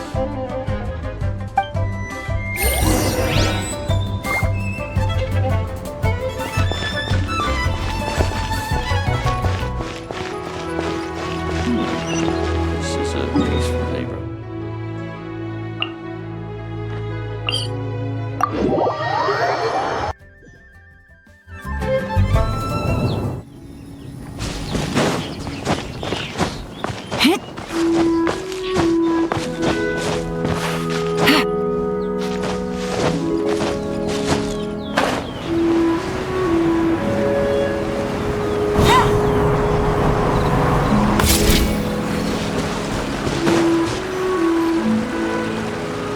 One mint, 2 mint, let us plant a whole slew of mint. Once I reach 10,000, Cloud Retainer's abode shall be Mount Outsong no more, but rather Mount Mint Song.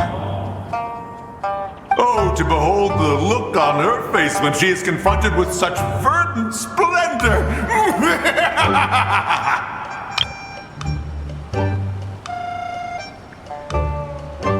Mountain Shaper, you dare disturb the tranquility of one's abode. Do not take personal offense, Cloud Retainer. He is not in control of his faculties. Exactly. Let it go this once. Zidja is the one driving him to do this. Huh? But Zidja just helps people fulfill their own wishes and desires. Not now, Paimon. Oops. Sorry, Mountain Shaper. Paimon might have just thrown you under the bus. When he wakes up, we shall have words. Everyone, to your positions.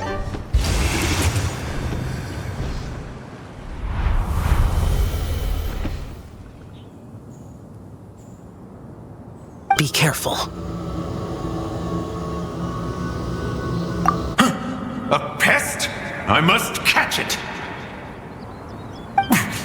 Again!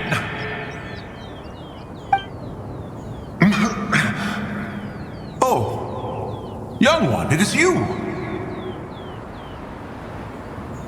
Don't tell me. Cloud Retainer sent you?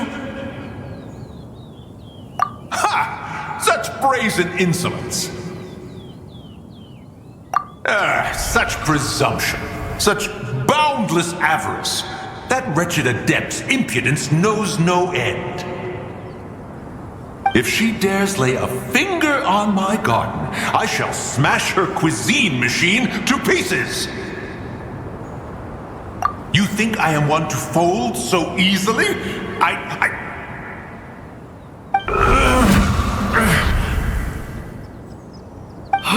Insolent mortal! Time and again, you interfere in that which is beyond you. You make it exceedingly difficult to contain my rage. You have no conception of that which you seek. It is forbidden! You know nothing of my past. My warning was given. The cost entwined with this is beyond what you can bear. Stubborn mortal! You... Very well. If death is what you seek, who am I not to oblige? Come, let us see the extent of your resolve. Your wish is to behold the curse of time and the memories of this form? Then, let it be granted.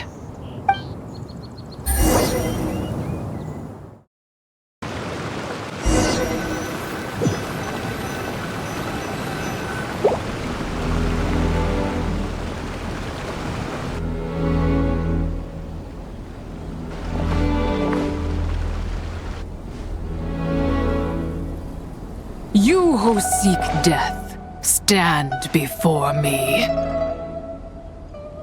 My prison. I was merely a trace of impure energy within Zibai's immortal body. When her soul was shattered, it should have been the end of me. But then, the one who governs time descended from on high and froze the moment of her death. And so, I remain in this world, unable to find release. A mortal who knows of her existence and would dare to speak her name. Who are you? Help. No, there is nothing we can do for each other. Her power, the one who governs time, it has surrounded me ever since. A blessing and a prison, all at once. No, I have been asleep in this prison for countless years, until a familiar presence woke me. Then, through that mortal girl's eyes, I saw it, as pure and bright as ever, unchanged across the millennia. It was the moon. That place is called Chiwang Terrace. Did later generations rebuild the altar in a new location? It looks just like the one used to honor Zibai. Could it be that traces of what happened back then still remain in this world? That memory is embedded deep within the essence of Zibai's soul.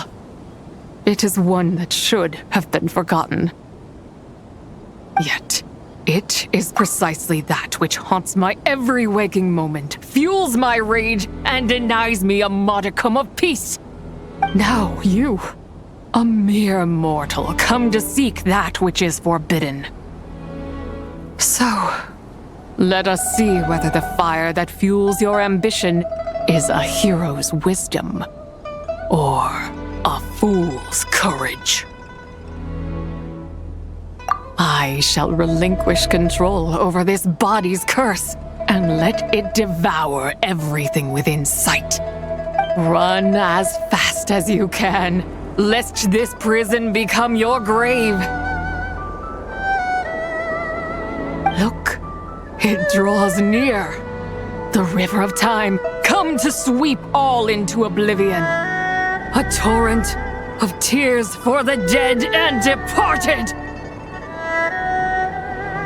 I shall wait for you at the end, mortal. Evade being swept up in its waters, and I will show you everything. Fail, and we shall sink into oblivion together.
I did not expect that you would make it to the end.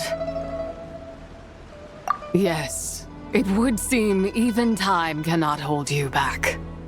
In that case, perhaps this truth is one you can bear. Come, let your wish be granted.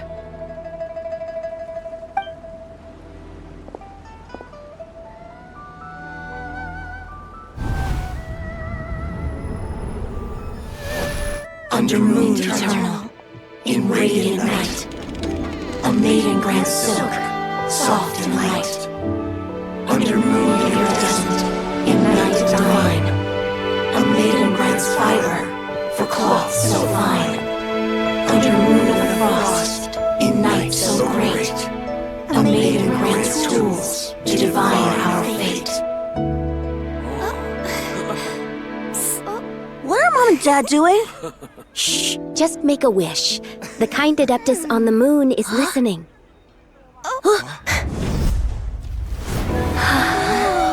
Look, it's Lady Zibai. Wow, Lady Zibai? Is she powerful? Of course. She taught us how to grow grain and beans, millet and rice, how to peel hemp and reel silk, spin thread and weave cloth, how to cut stone and build houses, cast bronze and forge tools. According to Mom and Dad, the Adeptus Zibai is the god of soil and grain, who blesses our land and its crops. Huh? Lady Zibai's leaving. It's all right. We just have to wait till next year. She'll be back.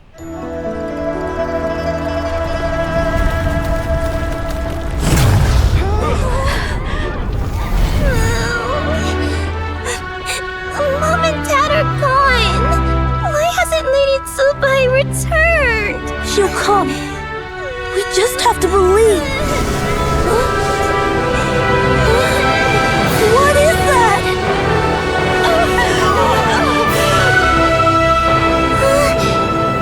Lady Zibai abandoned us.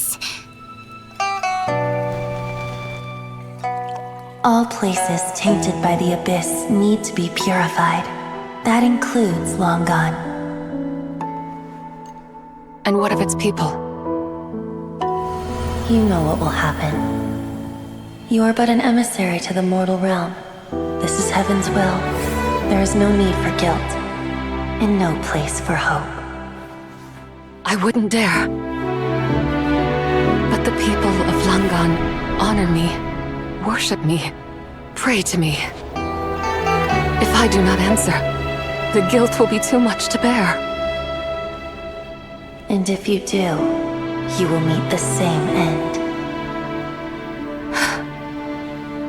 Then as their god, I shall die among them.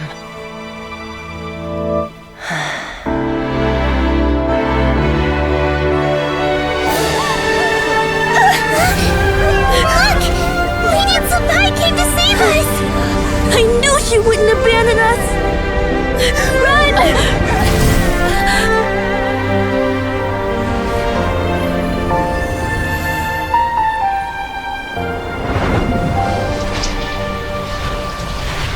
You have done enough.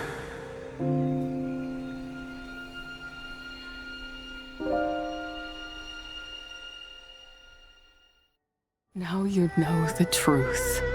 These are the memories that suffocate me where I stand and crush me under their weight. Not just my nation, but the people I loved. Were it within my power, I would ignite a blaze fierce enough to burn a hole through the heavens themselves. It was a time of war, one that ravaged heaven and earth. Remnants of the battles tainted with cursed power fell from on high and devastated Langan. The heavens decreed that the tainted filth had to be cleansed. No matter the cost, if I just had more time, I could have helped more people to escape. But it wasn't enough. I just needed a bit more, and they all could have survived.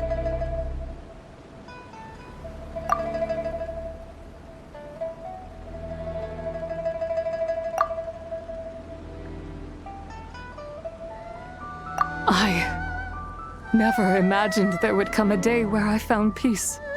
So long this rage has been within me. Yet here in this moment, it has stilled at last. Thank you. If you wish to bring Zibai back to life, mortal, then you may take the part of her soul that lives in me. Just remember, from this moment onward, the fate of Langan's fallen rests on your shoulders, and that cannot now be changed. As I said before, I am but a remnant of Zibai's adeptal form, a manifestation of her wrath that was not meant to linger in this world. By taking away this fragment of her soul, you take away my shackles as well. So, let it be done. Ah, it's your turn to grant one of my wishes, is it? Very well. In regard to my fate, and that of Langan's fallen, I know there is little I can demand of you. However, should another raise a war banner against the heavens someday, let my name be set upon its cloth.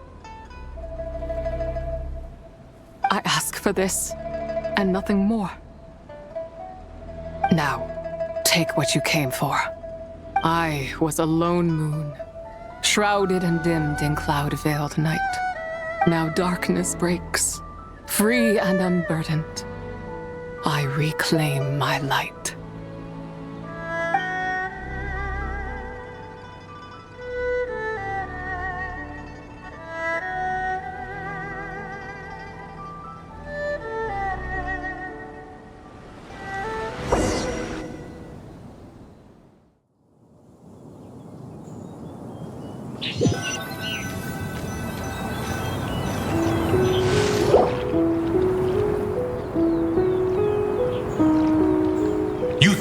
Want to fold so easily?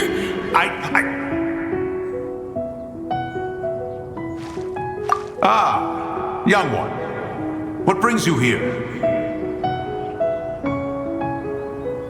My, what exquisite mint seedlings. Was it you who planted them? I had not taken you for one so versed in the horticultural arts. I must insist that you visit Mount Hulao. There is much we could learn from one another. Ah, but this is Cloud Retainer's abode. She does not appreciate the verdant wonder that is mint. We should leave at once. If she sees us here, there is little I can do to protect you. You weren't? Was it Mooncarver then? My, what nerve he has. What?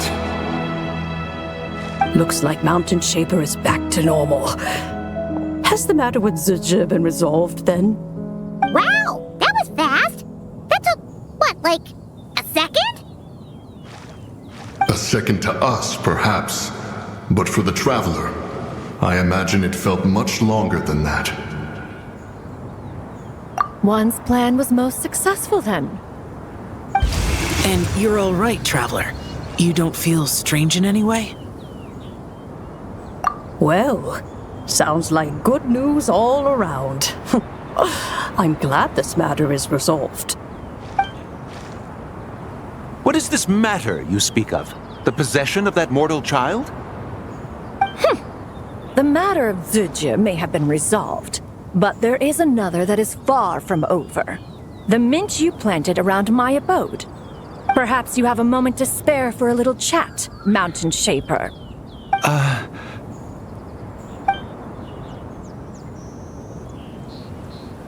You seem reluctant to talk in detail about what happened with Zibai.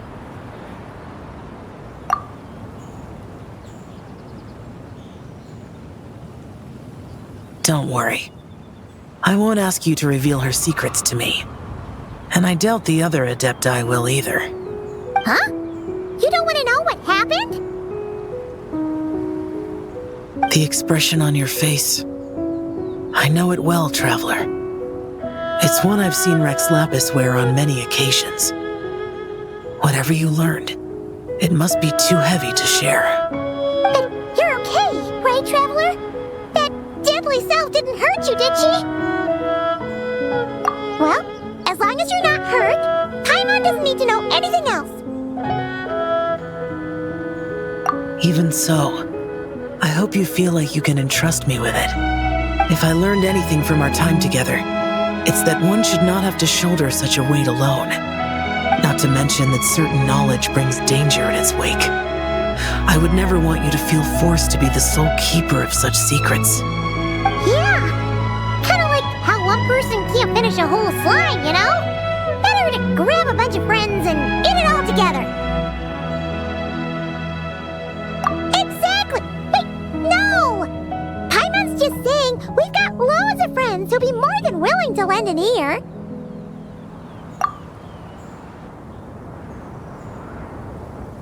I never knew there was such a tragic chapter in the ancient past of this land. So, the people of that nation worship the White Horse Adeptus as the god of soil and grain. It would seem, then, that Rex Lapis had a similar reason for withholding the details of his recent trip. I've often wondered if he had companions to stand by him before we met, or if he was forced to face things alone. Regardless, Lantern Rite takes place in 2 days. Let's meet back up again there. If there's no news of Rex Lapis by then, we'll have to come up with a plan. Fingers crossed it all goes well.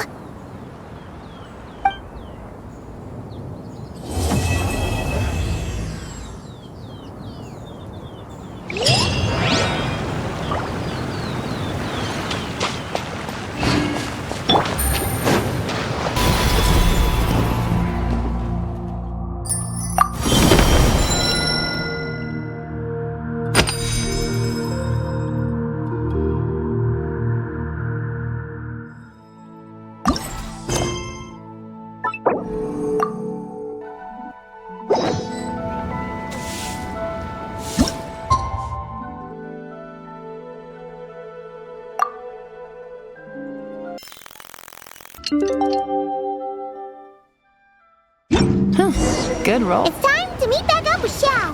Let's head to Mount Outsong. Do it.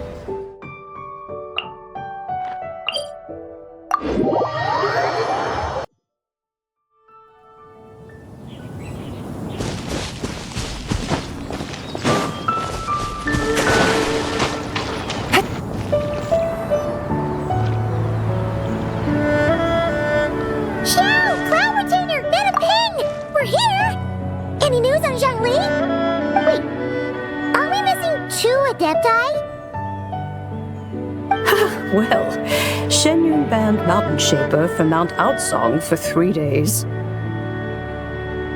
Oh, and what about Mooncarver? The scheme to plant mint in one's abode was one those two fools devised together? And when it comes to punishment, one does not discriminate. His banishment ends in 3 days as well. Wow, that's pretty harsh, Cloud Retainer. Let's get down to business. We have news of Rex Lapis. Huh? Isn't that... Yes, Rex Lapis's Geopillar. It descended from on high this morning. He must have sent it for a reason, but it does not respond to our touch. So, what does it mean? Is he in trouble? Not necessarily. It could be a message only a specific person is meant to receive. Traveler, you alone spoke to Rex Lapis before he left. Oh, so it must be for the Traveler. Give it a try.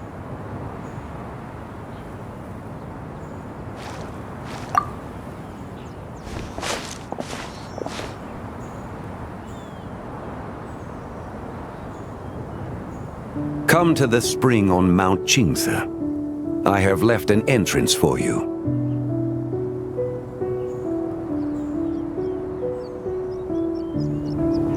Well? Just as one surmised, it seems that Rex Lapis will not countenance our involvement in this matter. that would not surprise me in the slightest. He's always had a soft spot for the traveler, after all. But be that as it may, we have served Rex Lapis for millennia now. In other words, I'm sure this has nothing to do with favoritism. He's probably just trying to protect us. That's right. So you mustn't let your guard down, even if Rex Lapis is by your side. All right, let's get going. We'll try not to keep you all waiting.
That the once mighty Geo-Archon might end up so, sitting on a humble stool in the woods, quietly weaving moon lanterns.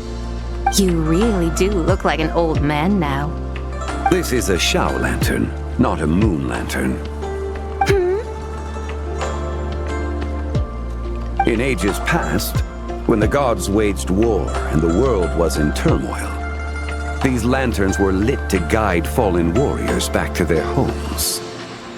Had you tarried in the mortal realm for but a little while longer, you might have become quite accustomed to them. Even so, it bears such a striking resemblance to the moon lanterns they used to offer up to the heavens. Could this truly be mere coincidence?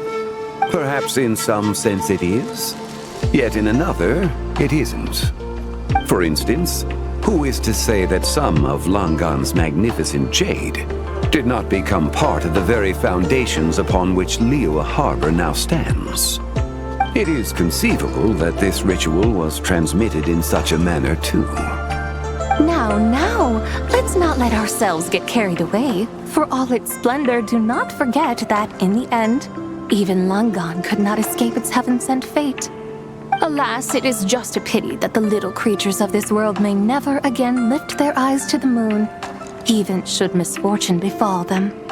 But you, Geo-Lord, now that you rule this realm, why take the trouble, not to mention the risk, to visit one who bears such profound guilt as I? Are you not afraid that you might be sullied by the curse of time that was laid upon me? There is no risk to speak of. At least, not in comparison to that which you took when you defied the heavens all that time ago. As I have stated, time and again, it was not I who defied the heavens. Geo-Lord, the ancient affairs of Langan have nothing to do with me, for I am but one of her deadly selves, severed before her demise. My name is not Zibai, but Zichao. Surely you did not take us for one and the same solely on the basis that we may all assume the form of white horses? Sorry to break it to you, but you seem to have found yourself the wrong white horse. Anyway, do tell me, what urgent matter brings you here? Very well then. I have come to ask for Zibai's shade. Oh? So, the Geo-Lord has set his sights upon Zibai's human soul. And what is it that you intend to do with it? The world outside is changing. With the new moon's birth, the confines of the shadow moon are gradually disintegrating. In other words, the heavenly soul is set to return. Consequently, strange phenomena have manifested within Langan's former domain, leading to the earthly soul's reappearance as well. The last of the trio, The human soul is in your possession. Most intriguing. My intention is to gather all three together, so that an old friend may finally make her return. I must admit, it seems that some remarkable affairs are coming to pass in the outside world. Yet there is one thing you seem to have overlooked, Lord of Geo.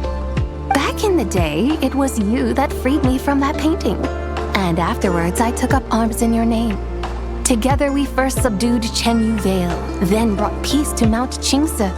It was for this cause that the contract between us was made.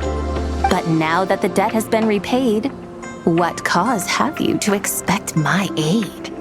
Zibai and I have long been friends. Given not only that you were manifested from a corrupt desire within her divine form, but that you also possess a fragment of her soul, how can you purport to be the wrong white horse? I think you'll find that we are now as separate and distinct as any two beings ever were.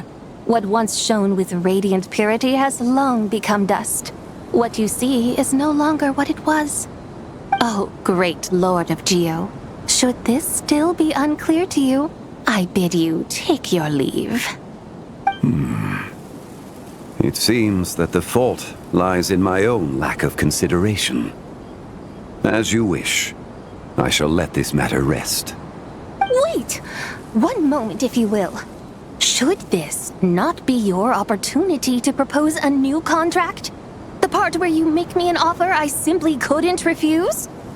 Even those puny mortals know how to haggle when striking their bargains. Should you, the famed god of contracts, not likewise strive for success through negotiation? Come now, enough with the posturing. It's time to name your price. Very well. I had, in truth, prepared a new contract for your consideration. I knew you would not come before me unprepared. Yet, you should know that I want for nothing, for I live in the mountains, carefree and untroubled. Occasionally, I even find sport in teasing the mortals who stumble into my presence.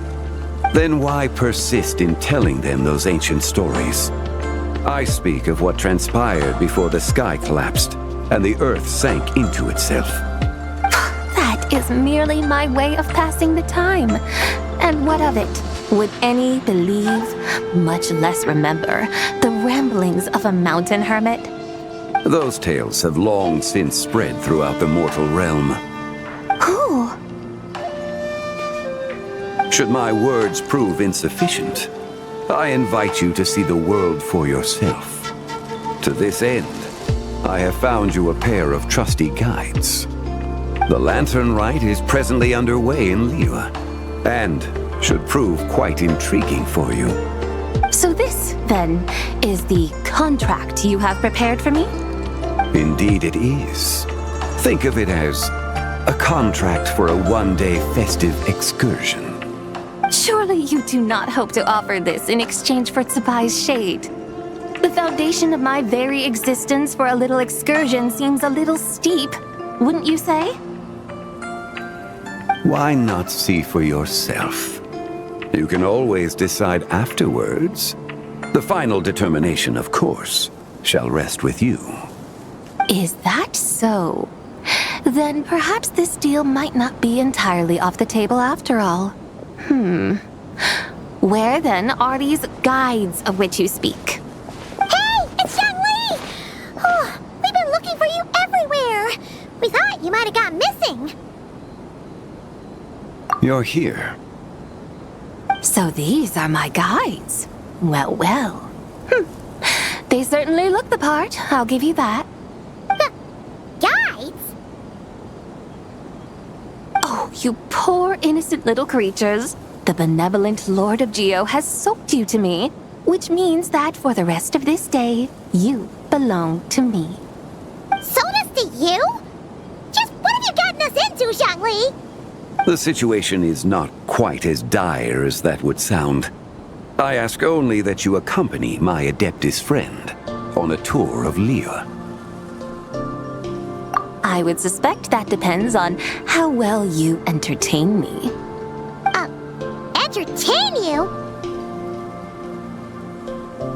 Let us start with this Liyue Harbor, of which I have heard so much. Nowhere is quite so fascinating as a place teeming with little mortals. How come this Adeptus sounds so different from what Paimon imagined? Okay, we'll take care of it. Get ready to find out why they call Paimon the best travel guide in all of Tibet.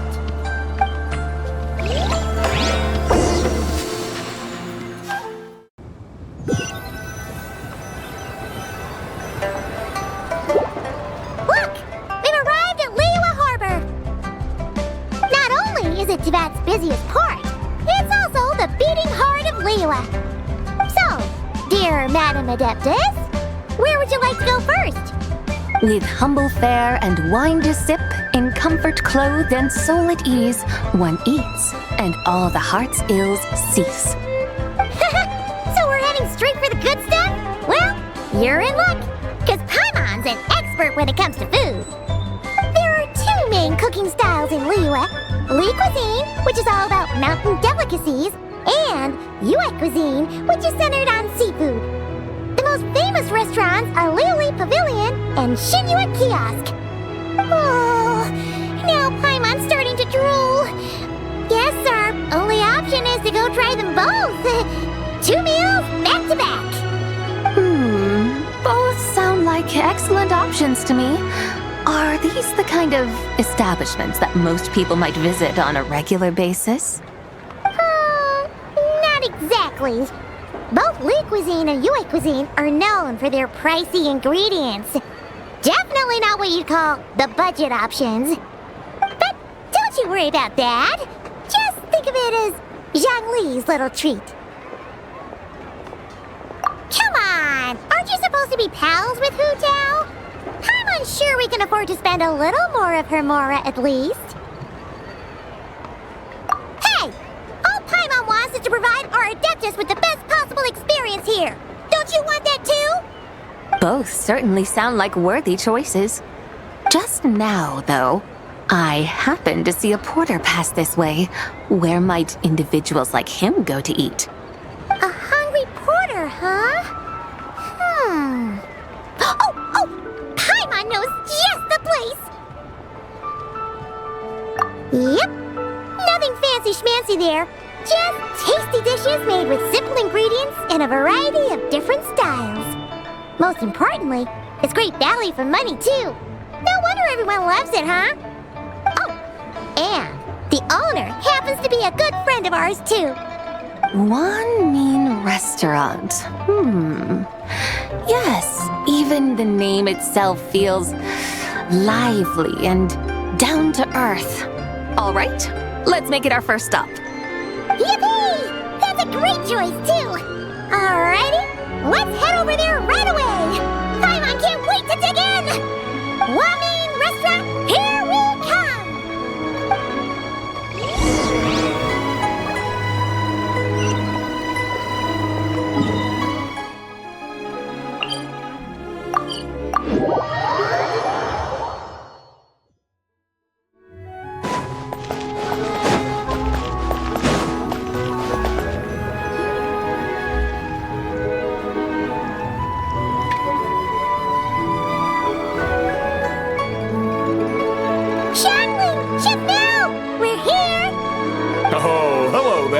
What a surprise to see you two. Welcome, welcome! Hey there, Traveler and Paimon. We're a little busy today, so grab a table while you still can. But I don't think I've met this lady before. Is she a new friend? You could say that.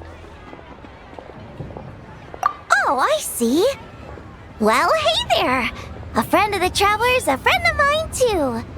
Don't worry, we'll take good care of you. Just order whatever you want, it's on the house. By the way, I'm Zhangling. I cook here at Wan Min Restaurant. What's your name? Miss Zhangling, have you ever heard of the White Horse Adeptus? Of course! What about her? I am her, and she is me. Huh? You mean you're Adeptus? Oh, you young'uns crack me up. Come on, Xiangling. You've got to keep up with the times. Haven't you heard of cosplay? It's like a role-playing game where you dress up as famous characters and pretend to be them. Seriously, it's all the rage, and it looks like this young lady is quite the expert. Your friends sure keep their fingers on the pulse, huh, Traveler? Wow, Dad.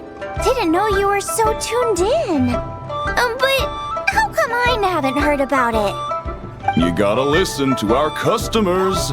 Didn't I tell you to spend less time chasing after wild vegetables and more time making friends?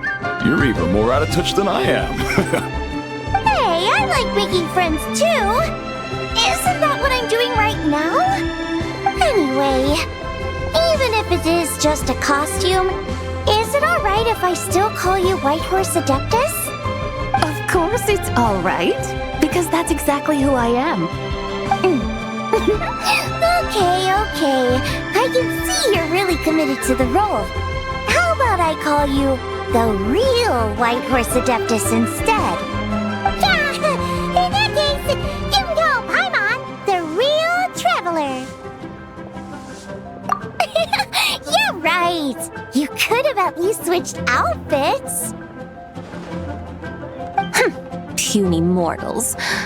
Nevertheless, I suppose it might be amusing to indulge in your little charade for a while at least. All right, go grab yourselves a table. I'll come take your order in a bit.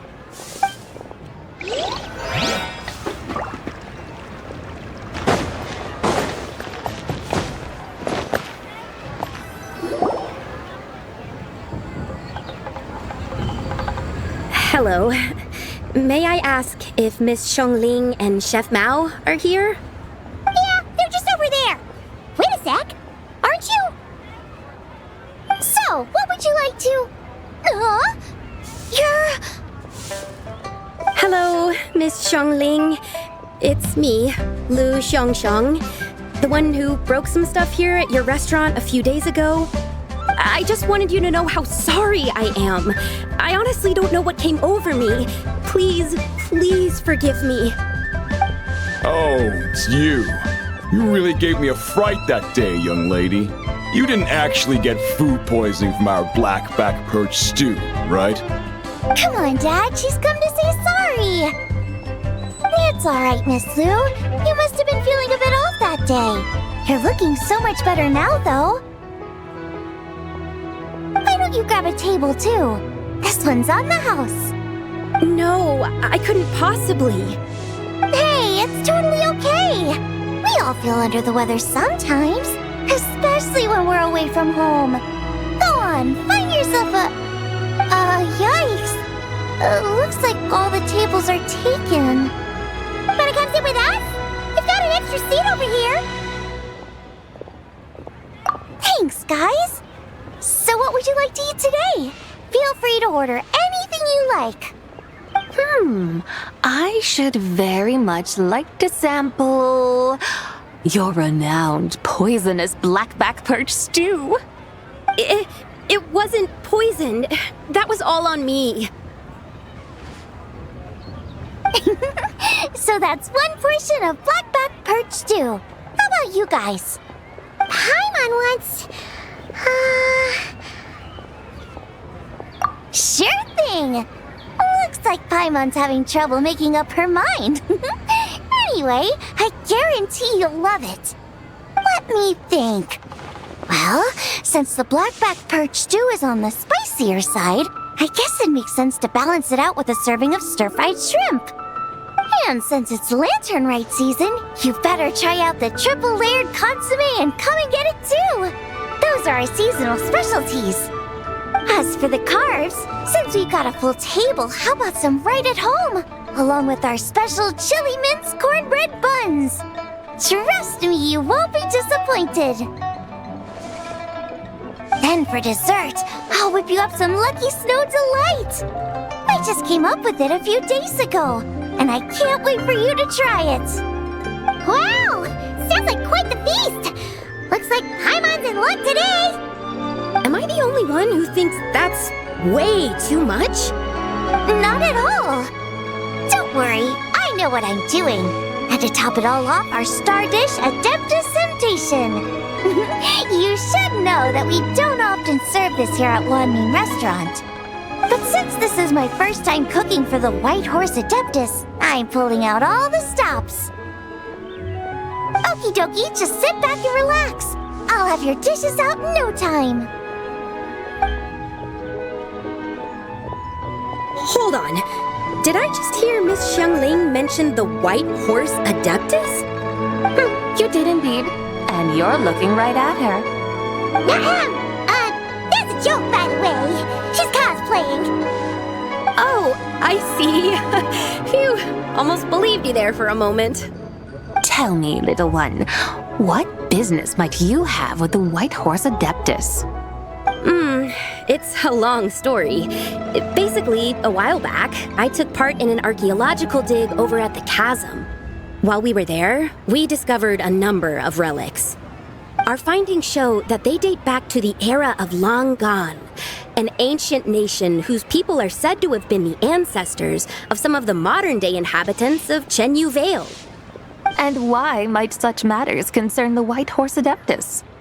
Because some of those relics not only seem to contain textual references to her, but even depictions of what she looked like. There have long been legends claiming that the White Horse Adeptus was a deity of that era, but there are plenty of other theories out there too. If I could just locate some more detailed records, I'm sure we'd be able to find out so much more. So you're into history?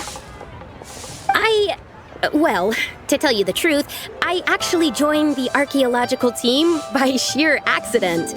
But once I'd started down this path, I knew that I wanted to make something of myself. Recently, though, things seem to have taken a turn for the worse. Still can't believe I caused such a mess and even ended up hurting someone. Oh, so you're considering becoming a martial artist now instead? No, I mean, they weren't seriously hurt. It was just a few scratches, and they let it go after my mother compensated them. Either way, my career is pretty much over. And even though both the victim and the Ministry of Civil Affairs say they won't be pursuing the matter any further, my father says he's going to punish me according to our family rules. Family rules? Yeah, he's decided to ground me. I'll have to return to Chaoying Village after Lantern Rite, and goodness knows when I'll be allowed to leave again. Wow, that's harsh. Sounds like the kind of thing only rich, super traditional parents would do. We're not exactly rich, though. All we own are a few tea fields in Chaoying Village and a guest house in Liyue Harbor. A guest house? It isn't Baiju Guest House by any chance? Yep, he's my grandfather. So, you've heard of the guest house before? Small world, huh? Come to think of it, didn't Boss Lu mention something about hoping that the White Horse Adeptus would show up and let her divine power be known? Sure, but Paimon's guessing this wasn't exactly what he had in mind. Little one, it sounds to me that your family is rather well off after all. What then drew you to archaeology? Why subject yourself to such unnecessary hardships? Even if I stayed at home, there's no guarantee I'd lead a nice, easy life. Just look at my father. Recently, my grandfather put him in charge of the guest house, and he came up with a bunch of ideas right away, starting with changing its name. That didn't turn out well, though. My grandfather yelled at him for days, even calling him a bad son, and they still haven't let it go.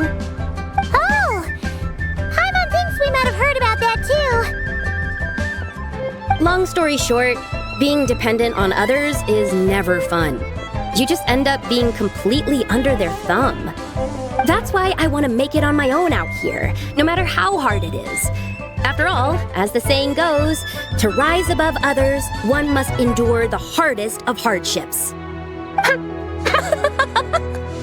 What's so funny about that? You poor, Innocent little creatures never fail to amuse me. To think you would endure all manner of hardships in your brief time on this mortal plane, and all that merely to rise above others. I would have thought that the wiser path would be to simply roam this world as I do. Huh? Tell me, what is it that you truly delight in? Archaeology? Martial arts? Tea planting? Or perhaps the keeping of a guest house? What I delight in? Yes. Surely there must be something you don't find quite so exhausting. Whatever delights you should not feel like a burden.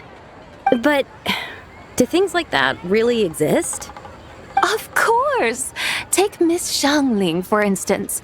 I defy you to detect even a hint of hardship on her face when she wields her walking spatula. So, since it seems you are resolved to tread the rocky path, you should strive with all your might to pursue that which brings you delight. You mean, like cosplay? I suppose you might say that. Looks like the White Horse Adeptus is really getting into her role. I think I get what you mean then. Maybe I should have a chat with Miss Xiangling before I head home. Okay, everyone. Sorry to keep you waiting. Here's your food. Wow. It all smells so good. Oh, finally! I get to try that famous poisonous stew. Hey! Didn't you hear what Shang said? It wasn't the stew. If anyone's to blame, it's that other you. What's up? How fiercely this mortal fare burns upon the tongue!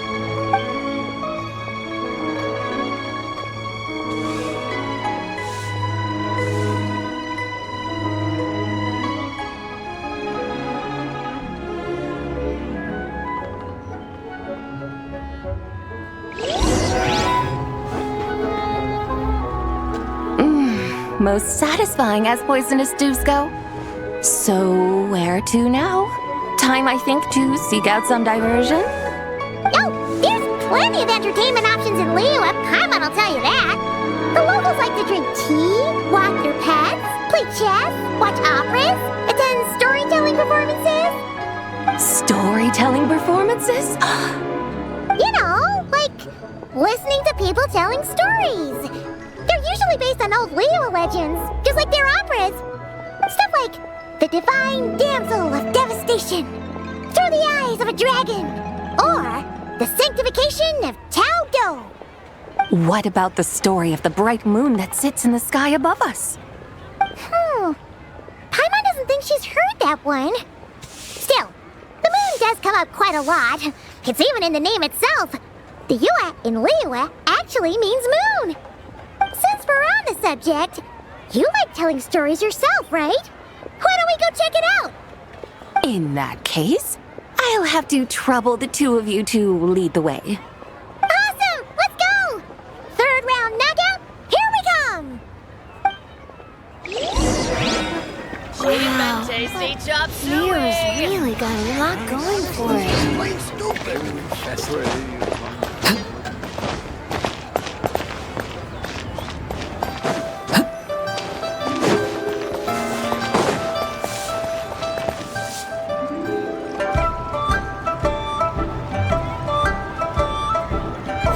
Tongue twister.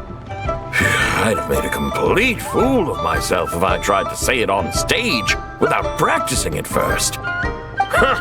Call yourself Iron Tongue Tien. Wobbly Tongue Tien, more like.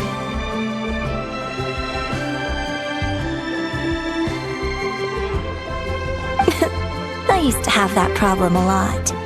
But if you just take your time to grasp the meaning and commit it to memory, you'll be able to say it smoothly in no time. You're right, Miss Yoon. I'll give it another try. Hey, Yunjin! Fancy seeing you here! What are you two talking about? Ah, Traveler and Paimon, we meet again. And who, may I ask, is this? You may call me the White Horse Adeptus. The White Horse Adeptus? She's not really really an Adeptus. I see. Well, it certainly looks like a lot of fun. Oh, funny you mention it. This type of thing is actually something I'm quite familiar with. Once, to perform Through the Eyes of a Dragon, I decided to imagine that I was Rex Lapis himself. It was the only way to truly inhabit his mindset and understand his resolve to quell those demons. Sounds like you just wanted an excuse to feel all big and powerful. Hey, that's... You just don't understand how inspiration works. You're one to talk. Paimon's traveled all over with the Traveler, and she's seen things that would make your jaw drop. All right, then. Since you claim to be so knowledgeable, why don't you prove it by reciting an ancient poem? An ancient poem? Which one? Ha! See? You mean to tell me you've never even heard of the ancient poem called An Ancient Poem? What kind of a title is that? Quit teasing, Paimon. We only just found out about that ourselves. He's talking about the writing on those ancient relics. When we first saw it, we couldn't figure out what it all meant. So in the meantime, we decided to just refer to it as an ancient poem. However, thanks to the painstaking work of the scholars who were tasked with decoding it, it seems like that's exactly what it was. Or rather, an ode offered in veneration of the moon and the White Horse Adeptus. Oh yeah! Didn't Kuching mention that before? It's got something to do with Long Gone, right? That is correct. The Ministry of Civil Affairs has issued a notice stating that, although it is true that the moon may disappear tonight, we should be in no danger. In other words, there's nothing to fear. But if you're worried, we can always take a leaf from the Book of the Ancients. By reciting this poem, I mean, and calling for the White Horse Adeptus' aid. If we do that, I'm certain she'll protect our moon and keep us safe. Ooh, seriously? Paimon has to get a look at this.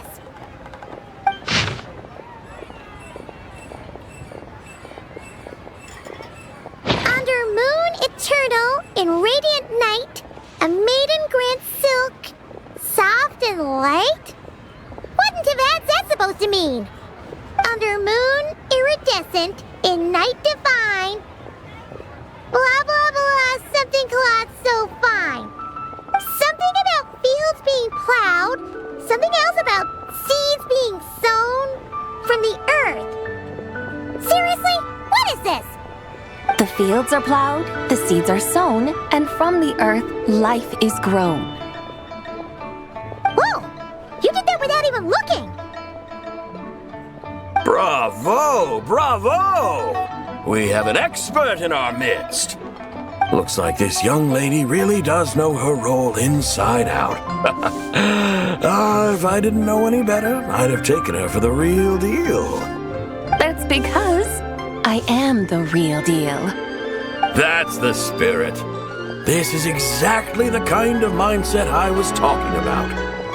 Behold, mortals, I am none other than the indomitable Rex Lapis himself. Kneel before my godly splendor. Believe me, young lady, I know exactly why you do it. Back in the day, I was just like you. I must say you are rather amusing as mortals go. Miss White Horse Adeptus, it is a great pleasure to make your acquaintance today. I have some questions regarding the poem, and I was wondering, perhaps, if you might be able to shed some light on it? You want me to explain the full meaning of its verses? Your guidance would be much appreciated. Fascinating. Tell me, do all the people of Liyue still express such reverence for the ancient ways? Well, it's true that we hold a deep fondness for our history, but it is hardly our only pursuit. One of my good friends, for instance, is even more devoted to the modern Fontanian art of rock and roll. Exactly! And don't forget, great practitioners of the role-playing arts walk among us too. People like me and you, young lady. Yes. So rather than placing too much emphasis on our reverence for the ancient ways, it might be better to say that here in Liyue, 100 passions bloom, each with a voice of its own. I see. Then, I suppose it wouldn't do any harm for me to enlighten you. In truth, it is but a simple poem of blessings. Its meaning is this. As the eternal moon rises in the night sky, a maiden adorned with lustrous jade descends upon the earth. She blesses the kudzu vines and mulberry leaves, so that they may be used to make coarse cloth that is nevertheless soft, light, and comfortable to wear. As the iridescent moon rises in the night sky, a maiden adorned with lustrous jade descends upon the earth. She blesses the kudzu vines and hemp, so that they may be used to make fine, luxurious cloth. As the frost moon rises in the night sky, a maiden adorned with lustrous jade descends upon the earth. She blesses the mugwort and artemisia, so that they may be perfect for divination. So she really did come down from the moon? She shows the people how to use the plow and spade to purge the land of weeds, till the soil, and heap up the earth to make it fertile. Then with the hoe, she teaches them to sow their grain, bestowing the promise of life upon every seed. She blesses the millet and the beans, ensuring that their stalks and vines stretch forth without end. She graces the wheat and the rice, so that their heavy heads are filled with plump, glistening grain. Sounds like she's a real pro at all this farming stuff. The fruits of the field are harvested and brewed into sacred wine for honored guests. This we reverently present to the divine maiden, with every ceremonial step flawlessly observed, so that she may witness the depth of our piety and respect. Oh, divine maiden, how can your graceful presence in the sky not seem like that of a fairy descending from the heavens? Oh, divine maiden, how does your pure and radiant form not resemble the guardian spirit of our land? I send my heart's desire, ascending to the heavens, beseeching you to grant us good fortune and blessings in the coming year. Huh? So, that's what it's supposed to mean? I find myself speechless, moved beyond the power of words to convey. Oh, young lady, you have shown me the heights to which a true role player might aspire. A truly remarkable performance. I did not anticipate that anyone could unravel this poem with such depth and clarity, and so soon after the Ministry of Civil Affairs noticed, too. I'd even begun to consider myself somewhat versed in the matter, but as they say, there's always someone more knowledgeable out there. Allow me to extend my thanks to you, Miss Whitehorse Adeptus. You are far too humble, young one. I must confess, it is I who have been surprised, not only by you, but also by this Liyue harbor of the present day. Ah, so you're not from Liyue. And what, may I ask, has surprised you about it? Oh, it's nothing really. Just some old memories scattered here and there. Very well, my guides. I suppose it is time we set forth on the next part of our excursion. I'd like to go see that wharf now. What say the two of you? No problem! We'll take you wherever you want. Oh, leaving so soon? Before you go, allow me to introduce myself. I am Yunjin, director of the Yunhan Opera Troupe. May I ask your name in return? My own name is scarcely worth mentioning, but since you asked, perhaps I'll tell you the title of that poem instead. Huh? So, it isn't actually called an ancient poem? Of course not. Its real title is Odes of Long, Zibai. Odes of Long, Zibai. All right then, until we meet again.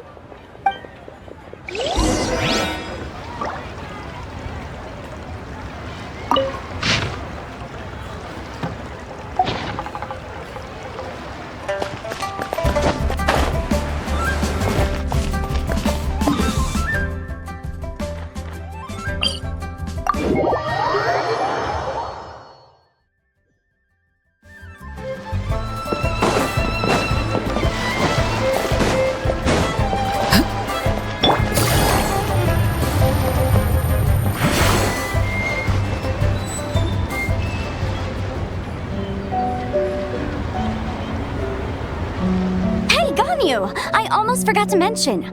On my recent trip to Nodcry, I came across something really fascinating in the Frost Moon Scion's library. I found records in their collection of another divine envoy living on the moon. A divine envoy on the moon? You don't think it could have been referring to the White Horse Adeptus too, do you? No way to say for sure. Still, the similarities between our legends are intriguing, to say the least.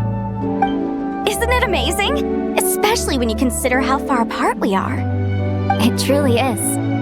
We might live in different lands, but when we look up at the night sky, we all see the same moon and stars. Right? It's like we're all bound together, no matter where we are. When you think of it like that, it's almost as if our friends from other nations will be right here celebrating with us. Isn't that a wonderful thought? No wonder you were so excited to go see the giant lantern when you first got back. Sounds like you're a real fan of the White Horse Adeptus, huh? I guess you could say that. Just a pity she's so elusive. Even Granny's never met her, you know?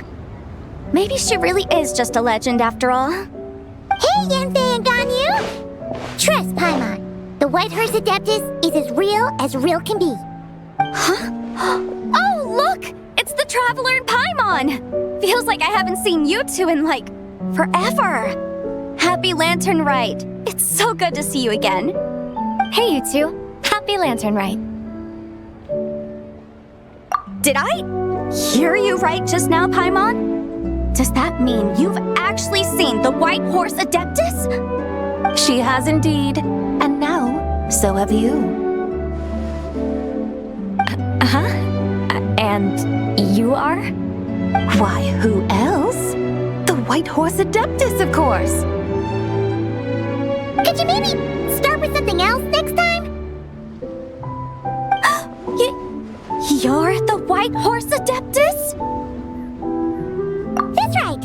Allow Paimon to introduce you to our new friend, Zichao. She's been low-key obsessed with cosplaying the White Horse Adeptus ever since we met her.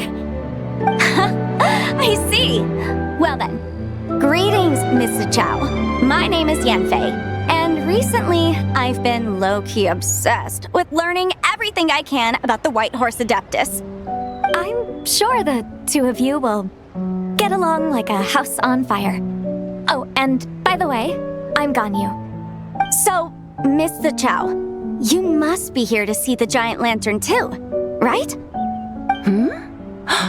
A horse-shaped Zhao lantern? Is that what I think it is? That's right. A lantern made to honor the White Horse Adeptus herself. Isn't it gorgeous? Huh? What are you laughing at? Both the lantern and myself. What do you mean? Oh, this lantern truly is an artistic masterpiece. But tell me this, have any of you ever seen a horse before?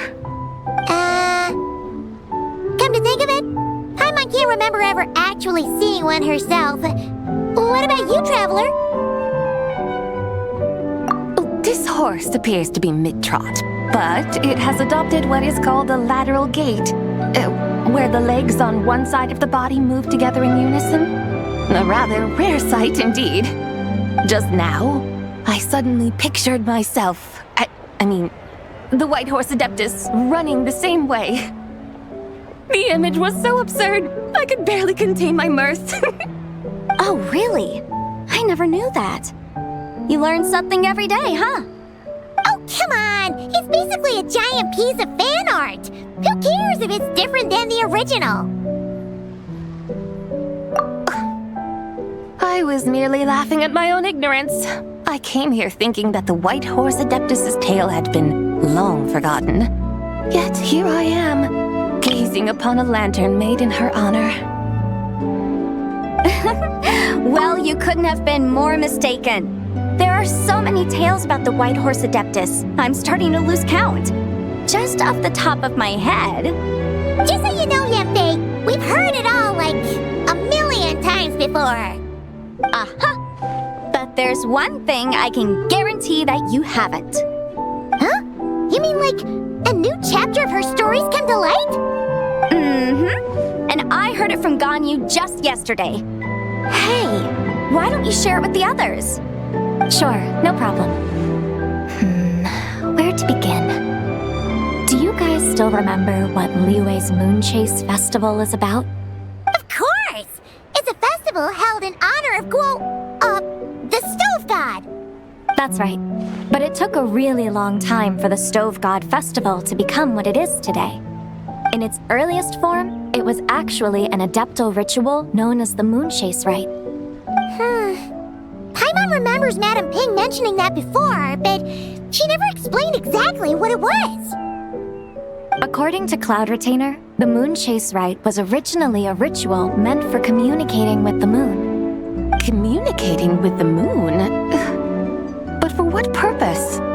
At first, Cloud Retainer wasn't entirely sure either, as it was always Rex Lapis who performed the ritual. Whoa!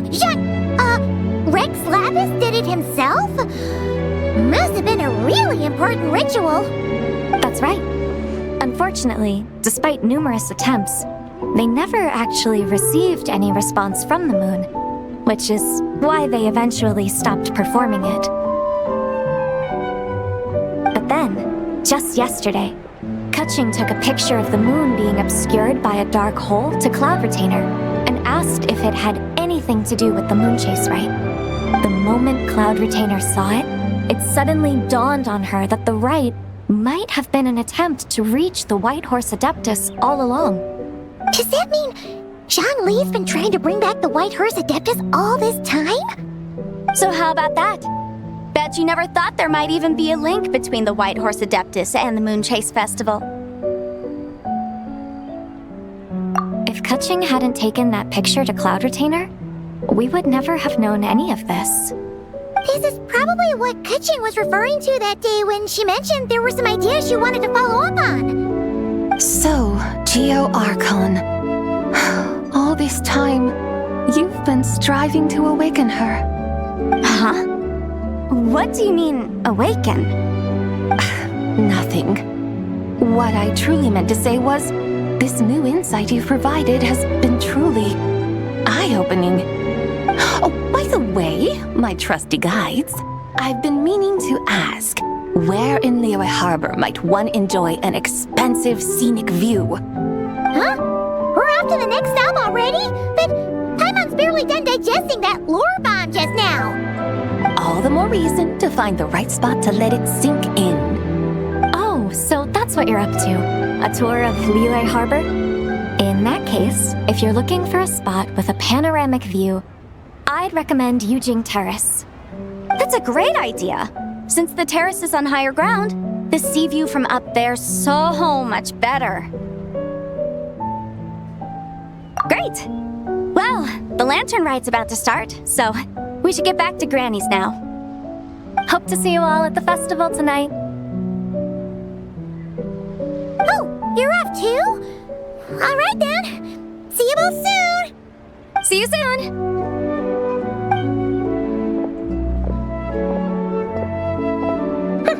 Very well, my guides. What are we waiting for? Okay, you're the boss. Yujing Terrace it is. After all, the customer's always right. Something else you needed to do? Oh, Paimon likes that idea. And what, may I ask, is a photo? It's this awesome invention that lets you record moments in the blink of an eye. Except, you've gotta try not to actually blink. Oh? What must I do in preparation then? Nothing. All you gotta do is choose a pose. The Traveler will handle everything else.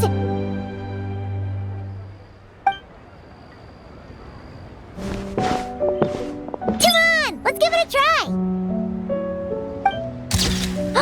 Look, we got a great picture. Paimon's gonna call it The White Horse Adeptus Meets the White Horse Adeptus in Liyue Harbor. They we've even discovered a way to preserve moments in time. Now I truly am curious to witness what else these mortals might accomplish. Very well, let us proceed. Eugene Terrace lies in that direction, does it not?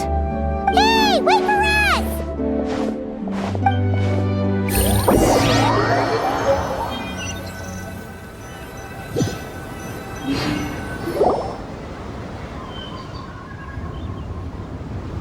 Truly a marvelous view if ever there was one.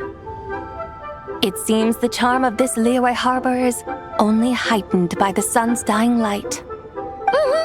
And soon, people will start releasing their shell lanterns to mark the most important day of the year. Practically everyone will be with their friends and family, eating a big meal, chatting, and even setting off fireworks. Trust Paimon, it'll look even more amazing then. What do you say? Want to stay to see that? No need. Let us bring this weary day to a close. Weary day? You mean you didn't enjoy your tour? I had imagined you would arrange for me to witness some grand spectacle. Perhaps the descent of divine beings, the manifestation of the sacred before mortal eyes, or the appearance of a selfless hero come to aid the helpless and downtrodden. Or, should that not come to pass, then at the very least spend a little more coin. For that, it seems, is how one finds true enjoyment. Alas, but there was none of these. Instead, we merely filled our bellies, listened to tales, and gazed upon a crude imitation of my likeness. And now the sun begins its descent. What a day of quiet tedium. We're so sorry. If we'd known that was what you wanted, we'd have done it all differently. It's all that Zhang Li's fault for not making the customer's requirements clear. Well, it's too late now. Do you still believe I would part with that soul fragment, now so intertwined with my very being? But...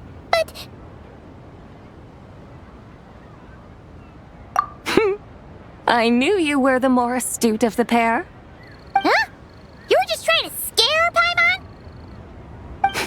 It seems the realm of the Geo-Archon has a way of making one more stony-faced. So, you were just pulling Paimon's leg? Of course. I was merely engaging in a little banter with the two of you. Long ago, I shared tales with various mortals who chanced upon my mountain abode. Never did I imagine that those stories would endure. It seems I greatly underestimated them. Perhaps, as your Geolord said, a few pieces of ancient Langan's magnificent jade have truly become part of the very foundation of this land. So, you've decided to help us? Again, that goes without saying. I made up my mind some time ago now.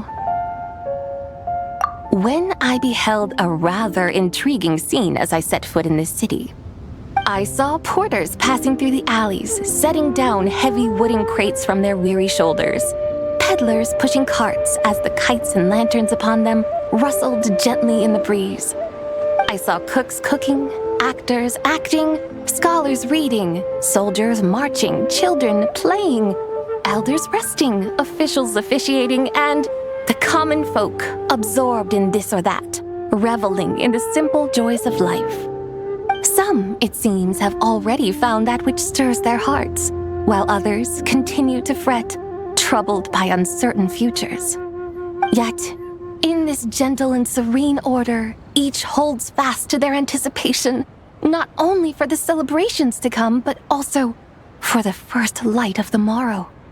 Scenes I once yearned to behold now unfold before me, no longer in Langan, but in Liyue Harbor, thousands of years on. How wondrous is this mortal realm! Thank you, Whitehorse Adeptus! Thank you so much! Adeptus, Adepti, perhaps the singular art in which we are truly proficient is that of sequestering ourselves within the high mountains. But once we leave our mountain refuge, we find ourselves drawn back to mortal ways all the same. So, It is I who should offer my thanks to the two of you. Traveler, Paimon, you have made this day more delightful than any I've known in a long, long time. Come now, and take what it is you need. You mean, like, right now? But don't you think we should wait for Zhangli? That won't be necessary. All things shall meet again in their time, for the waters know no rest, and the flowers their appointed season. One need not fear that life is but a journey of goodbyes.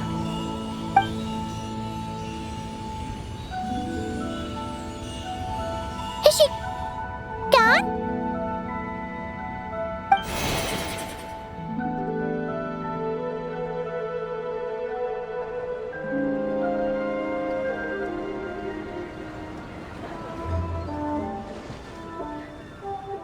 Yes, she's gone.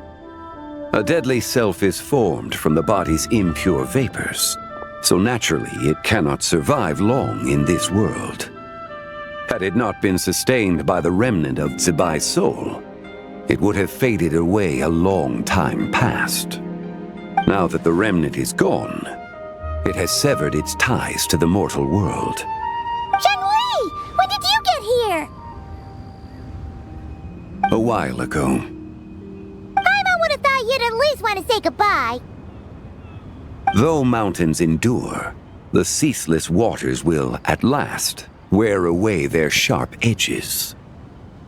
Thus must I meet the marks wrought upon her by the ruler of time with great caution.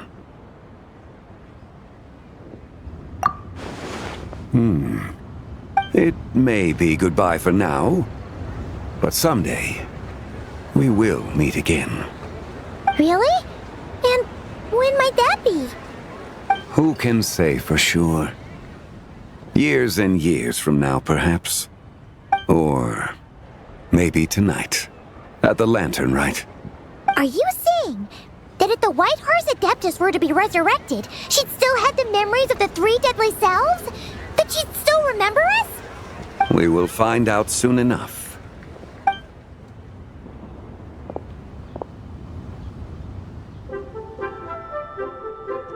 It is time. The rite is about to begin.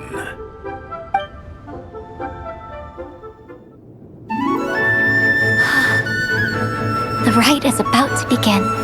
Is the moon really gonna disappear? Got your lanterns ready, everyone? All set. Might be about time to put eyes to the sky. Wouldn't you say, Tianchuan? Look!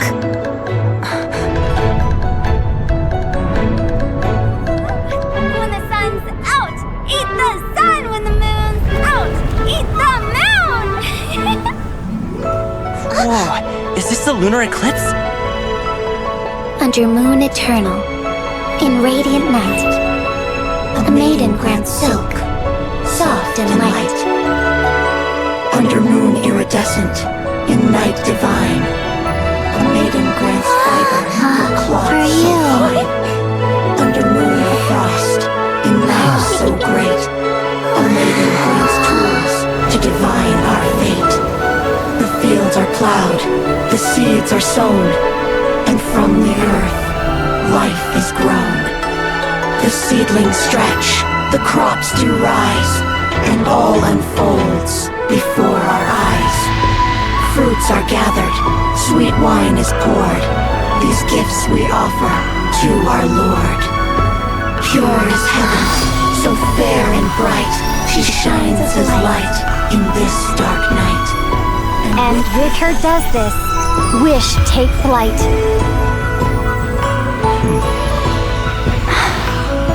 Devoted soul, scattered and unbound, let this lantern guide you home, by its light be found.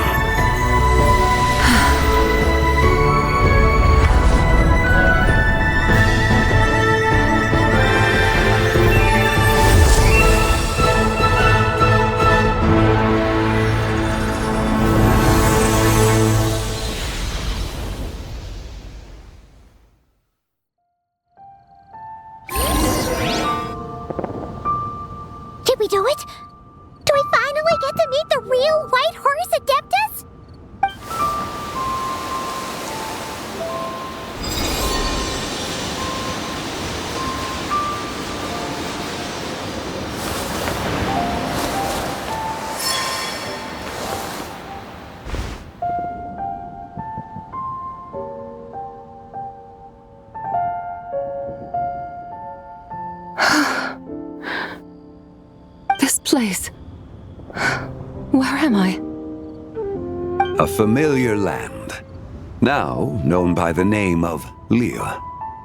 Liyue? The peaks adorn the clouded moon. Then, who might you be? Oh no! She seems to have lost all her memories after all. And those countless lights in the sky, what are they?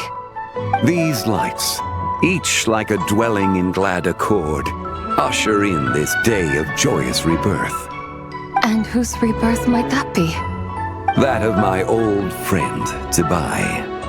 Zibai? Yeah, that's you!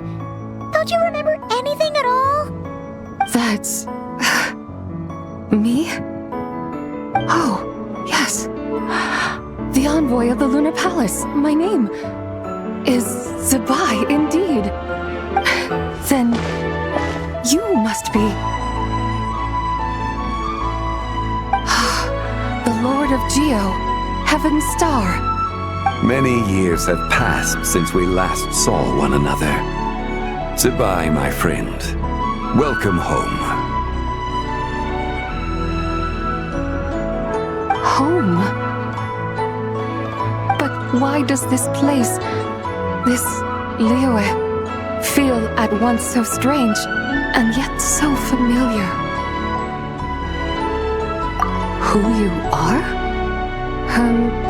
Who are you? Ah, yes, I remember now. You are that treasure-hunting damsel, the one stricken by the poisonous fish stew.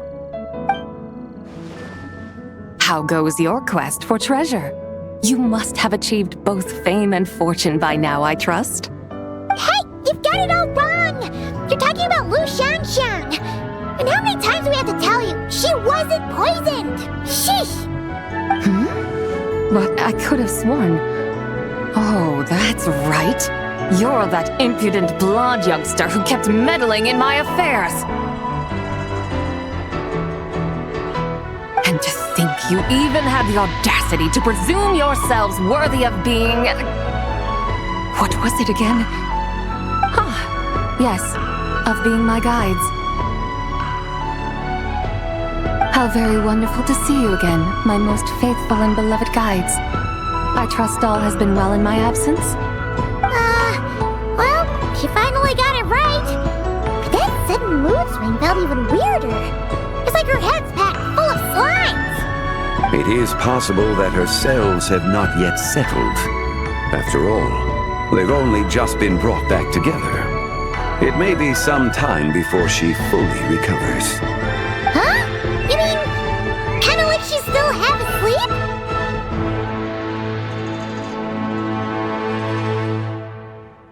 That I cannot say for certain. Perhaps a few days. Perhaps a few years. A few years? Mortal years are but a poor measure when divine beings tread the realm of dreams. Well, if you say so. Anyway, at least she's whole again, right? That already seems like a pretty good outcome to Paimon. Yes, there is little cause for worry. We need only wait and let time take its course. Say, what are those little creatures over there up to? Celebrating Lantern Rite, of course! And those lights up in the sky? Those are all Xiao lanterns. This year, each and every one of them carries a little wish inside. Lantern Rite. Then, may I join in too? Of course! Why else do you think we've been running around like headless chickens these past few days? Tell you what, Traveler, why don't we take the White Horse Adeptus out to celebrate? Who knows? Maybe seeing some familiar faces might help her find her feet? Hey, Zhangli! You've got some time on your hands now, right? Why don't you come along with us? By no means a bad idea, Paimon. Oh, and Zibai, before Paimon forgets, when we meet the others later, remember to wish them a happy Lantern Rite! Happy... Lantern Rite? Happy Lantern Rite! Yes! Being lantern right indeed. Well then, let's go!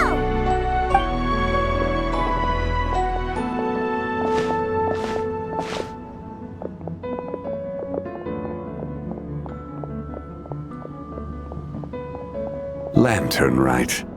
A night of joy, reunion, and moonlit blessings for all.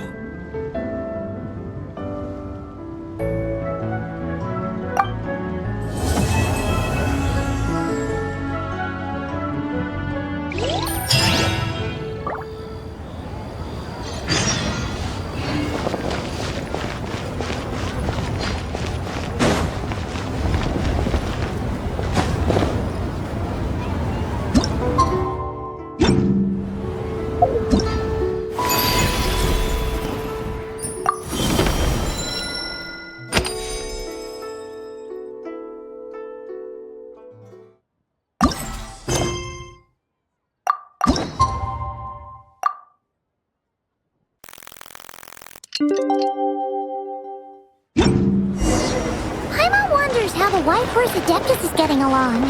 Maybe we should check in on her? We could ask Zhangli where she is.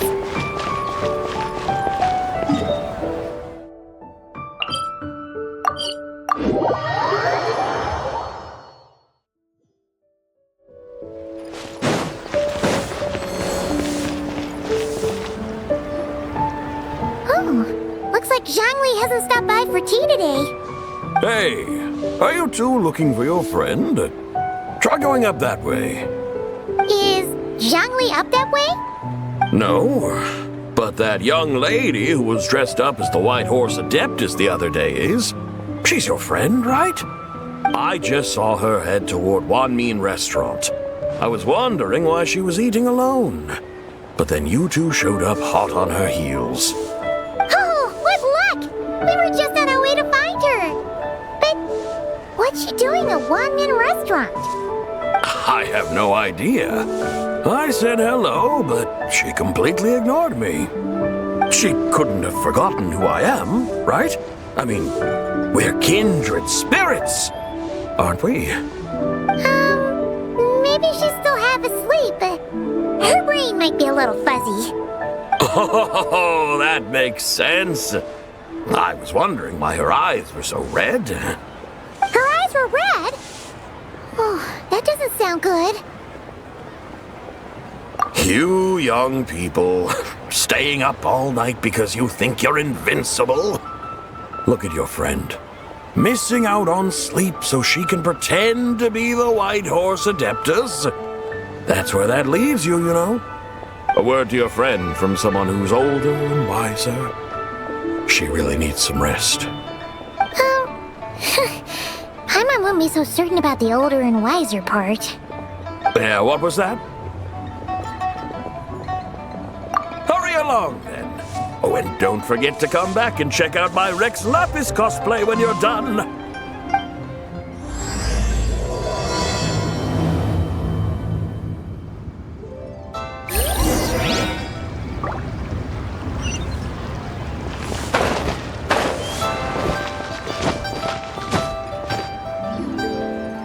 Where's the proprietor? Come out and see me at once!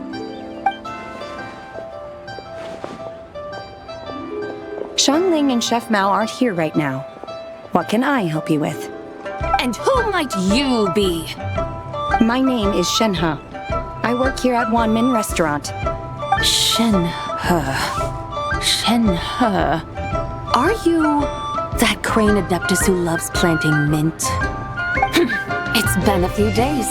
Have you improved your gardening skills? Did you manage to cover the slopes with mint? Mint? I don't know anything about mint. But I am familiar with Qingshen and glaze lilies. Ha! Already casting mint from your mind. How can a practitioner of self-cultivation be so fickle, chasing after every new plant that catches their eye? I'm not sure I get what you mean. Are you delirious from hunger? Would you like something to eat? Shenhe! White Horse Zibai! So this is where everyone is! Traveler, Paimon. It's been a long time. Happy Lantern Rite.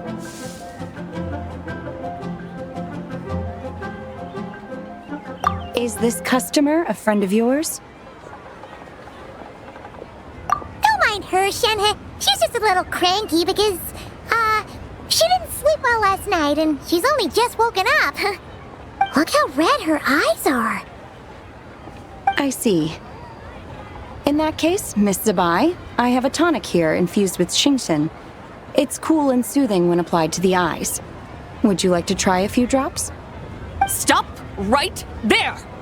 Who are you two noisy children? Hey! Have you forgotten about us already? Guides. Yes, I seem to recall something about some guides. Ah, yes, now I remember. What luck! I was just looking for someone to show me the way to Elong Wharf. Huh! Is she starting to come around? Someone requested my help in purchasing some tea leaves. I was informed they have discounted prices during the festival and that I shall get a good deal there. Tea leaves? This sounds like Zhang Li's doing. He sure knows how to get people running errands for him. Your friend Rex Zhang Li initially requested the most expensive tea, but then a young lady in a hexagram hat mentioned he'd burned through the Wangsheng funeral parlor's yearly expenses at an exhibition a few days ago. As such, he is only permitted to buy items that are discounted this month. Oh, that's his boss, Hu Tao. It's about time she realized the problem and put a stop to his spending sprees. I see. So that's why you're here. Unfortunately, Wanmin Restaurant doesn't sell tea leaves. If you're truly in need, I could gather some wild tea from the mountain slopes. You don't sell tea leaves? But I remember your boss, Miss Lu, saying that she owns tea fields. You really should get some rest. The person you're talking about isn't the boss of Wanmin Restaurant. She's just like you. She came here to eat. Is that so? Life really is full of surprises. What surprises? Your brain really is as gooey as a pack of slimes. I can't believe Zhang Li entrusted you with going all the way to Yilong Wharf and buying tea. That would be excellent, my dutiful guides. Yes, Miss Crane. I apologize profusely for my improper behavior just now. Please forgive me. I completely understand. Master often says that the human body is like a mechanism in need of regular maintenance. When a person cannot rest at night, they are sure to become irritable and on edge. Miss Crane, you appear reasoned and compassionate on the surface, yet I sense dark forces churning within your spiritual core. Those red ropes you wear are what bind them, am I correct? You can sense that? Indeed. I also sense that with your strength, you might try undoing one or two of those bonds when training. Untie Shenhe's ropes? Wouldn't that be risky? Though the use of red ropes to bind the soul is a wondrous technique, practitioners must eventually learn to break free from external aids and look within themselves for restraint. Master has told me similar things, but I am not ready yet. Your self-cultivation has progressed far enough. Then I will seek further guidance from my master. If you still have doubts, you can find me at the Baiju Guest House. I'll be taking up residence there for a while. For now, my dutiful guides, let us be off.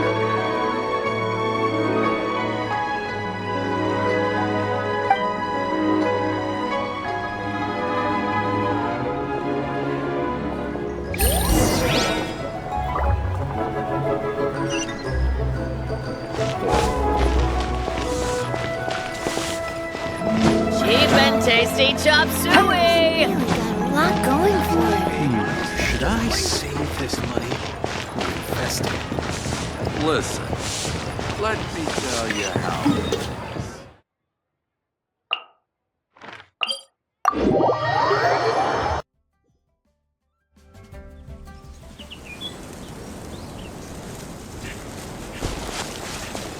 Take it easy. Hup.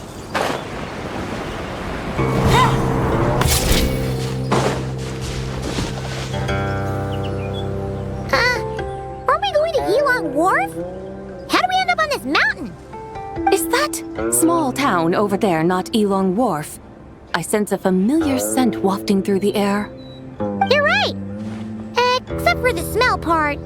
Paimon doesn't smell anything. That is because this scent is the essence of jade, which can nourish the spirit. Oh, yeah! Shenyuville does have a lot of jade, but Paimon didn't think jade smelled like, anything. Naturally, this has reminded me of something. And what's that? A few simple tricks for mastering one's power.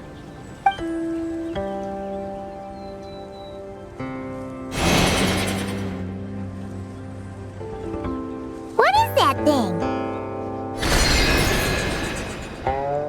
I'm sure you've been to Elong Wharf many times before, but I wonder if you've done so while cruising through the air. You've been such dutiful, dedicated guides, so allow me to offer this fresh experience as recompense. Please step in.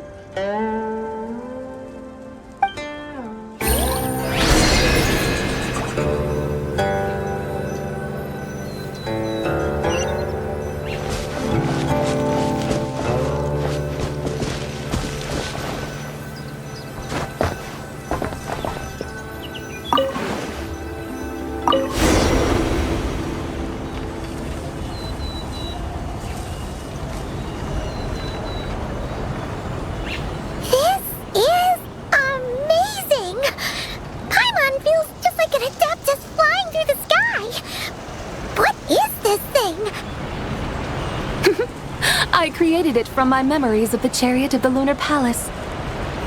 Many years have passed since I last laid eyes upon it, so there may be some discrepancies. Nonetheless, it is functionally much the same. A lunar chariot? Wow! Paimon never imagined she'd get to ride in one! So, Zibai, does that mean you used to work on the moon? Work. That's an interesting way to phrase it, though I suppose you are correct. I was once an angel, a member of a race tasked with guiding humanity.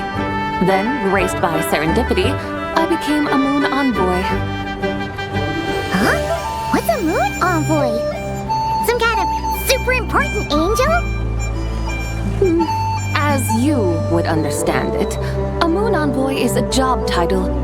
Any angel, or non-angel, can become a moon envoy. Does that mean you're not the only one? Of course not. Though my memories are still hazy, I vaguely remember some of my colleagues. There was one who liked to take on the form of an ibis. An ibis? Could it be... Can all moon envoys turn into animals? Does that mean Rauma could take that job? She can turn into a deer, and moon chanters are some sort of lunar envoy anyway, right? Moon chanter? I have no idea what those are. Oh, okay then.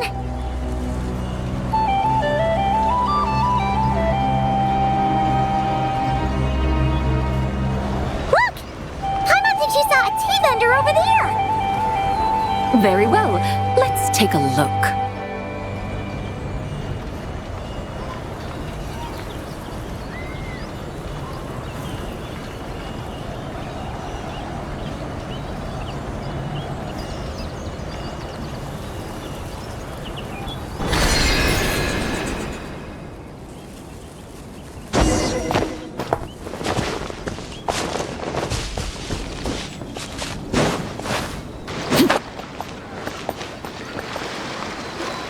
Welcome, please have a look around.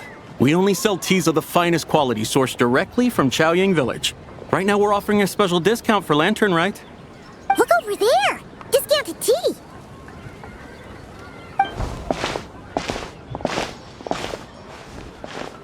Dear customers, are you looking to purchase some tea leaves?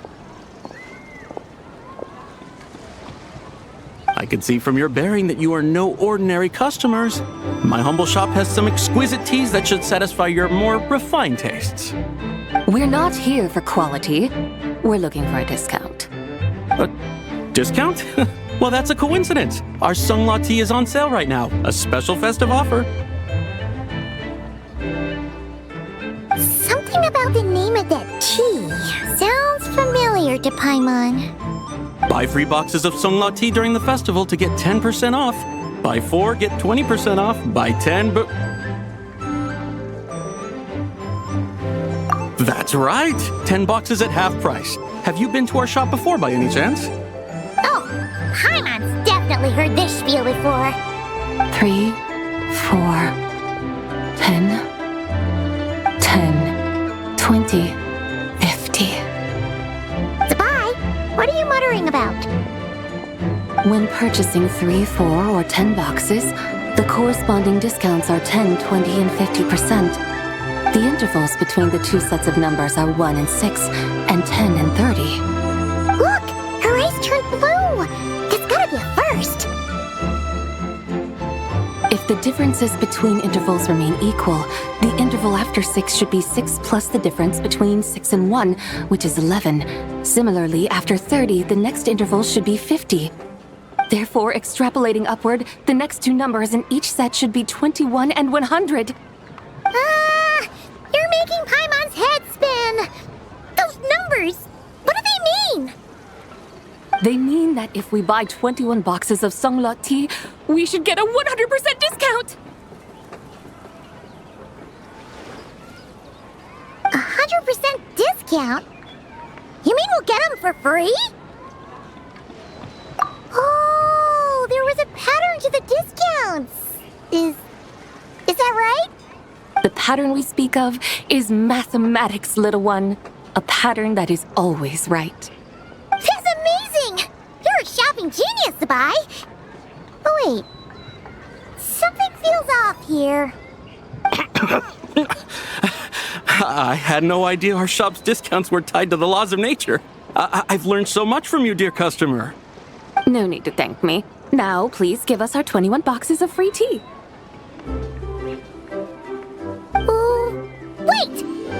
What's the matter? Paimon just realized what it is that's not right. It took you long enough. We got the short end of the stick! Think about it. If we don't have to pay when buying 21 boxes, then if we buy even more, the vendor should be paying us money instead, right? Huh? Hey, Zibai, work this one out. If we buy 100 boxes, we'd make loads of money, wouldn't we? It stands to reason. Wait a moment, dear customers. Don't you think you're haggling a little too hard? You are the one dictating the discounts. We're simply extrapolating the numerical patterns within. As such, we are hardly haggling. You have a point. However, that's right. I'm so sorry. I just remembered. My supplier didn't come today, so we don't have any tea after all. Such a shame. Terribly sorry about this. Awful luck. Where can we find your supplier? Well... Not to fret. We'll save you the effort and go straight to the source ourselves. Well, you see, dear client, the supplier's discount isn't as generous as ours. You won't be able to get the same price from them. Huh? Does that mean they won't pay us for taking their tea? They might not even offer you a 100% discount. How very unfortunate. Nevertheless, as the original supplier, they must offer some sort of discount. Besides, we're not looking to make money. We just want a good deal. Well, that's great. My suppliers are all tea farmers from Chaoying Village. You can go ask around the village, but please don't say I sent you.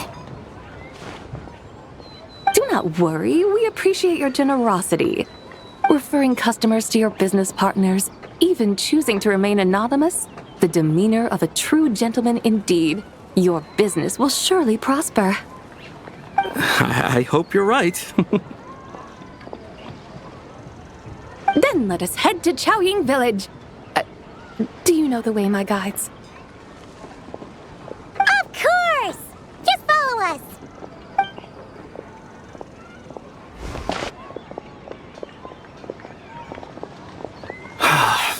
What otherworldly beings were those? Thank the heavens I managed to send them on their way. I should hurry home and pray to the White Horse Adeptus. May she bless me such that I never encounter such customers again.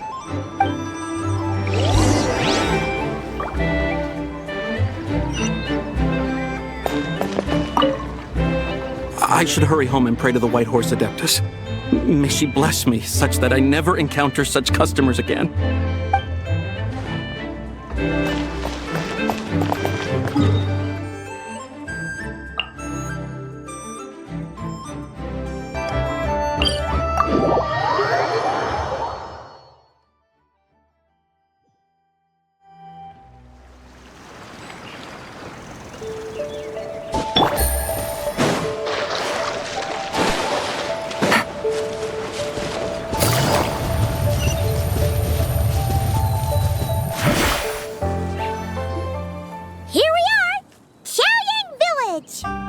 The mountains and waters are pristine. They embody the beauty of heaven and earth. It's a good-looking place, all right. But it's hard to enjoy the scenery when Paimon can't stop thinking about all that tea-buying Mora we're missing out on.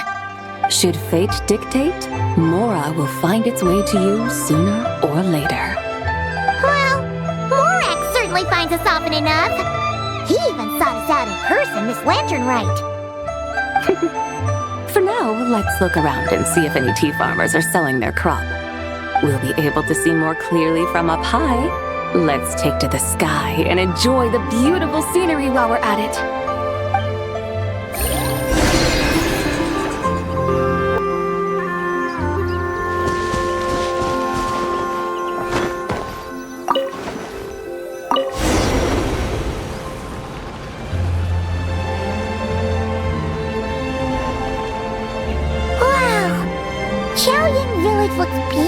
From up here.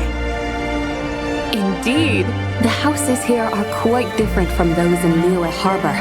They follow the natural contours of the mountains, forming unique, elegant structures. Yeah, it's super beautiful. The white walls and dark tiles frame the emerald waves of the terraced fields, while the curved eaves and tall gateways juxtapose each other with grace. It's almost too beautiful to be true. The crowing of roosters and barking of dogs, the calls of farmers working the fields, a vibrant pastoral chorus overflowing with earthly vitality. Yeah, it's incredibly beautiful, huh? Have you studied the linguistic arts by some chance? Huh? Your vocabulary for beauty seems rather constrained. Paimon knows how to say pretty as well. I see. Now then, let's take a look around and see if we can find any farmers selling tea.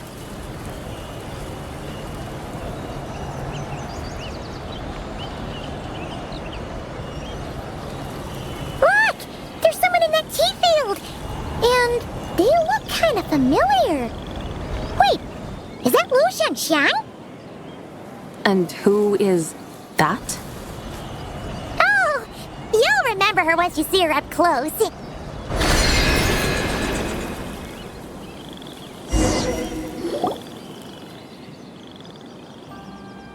there, Lu Xiangxiang! It really is you! Huh? Paimon, Traveler, and the White Horse Adeptus. Fancy seeing you here. The White Horse Adeptus has a name now. You can call her Zibai. And you are... Wait. I remember now, you're... Don't say anything about food poisoning or fish. You're the young lady who wanted to rise above the rest, are you not? Yes, that's me. But I'm in a bit of a state right now. At best, I can say I've fallen below them. Fallen below them? What happened? Like I said the last time we met, I'm being punished according to family rules. My father, mother, grandfather, grandmother, other grandfather, other grandmother. Oh, that's a lot of family members. Yeah, and on the night of Lantern Rite, they held a family meeting to discuss my situation. So, they do care about you.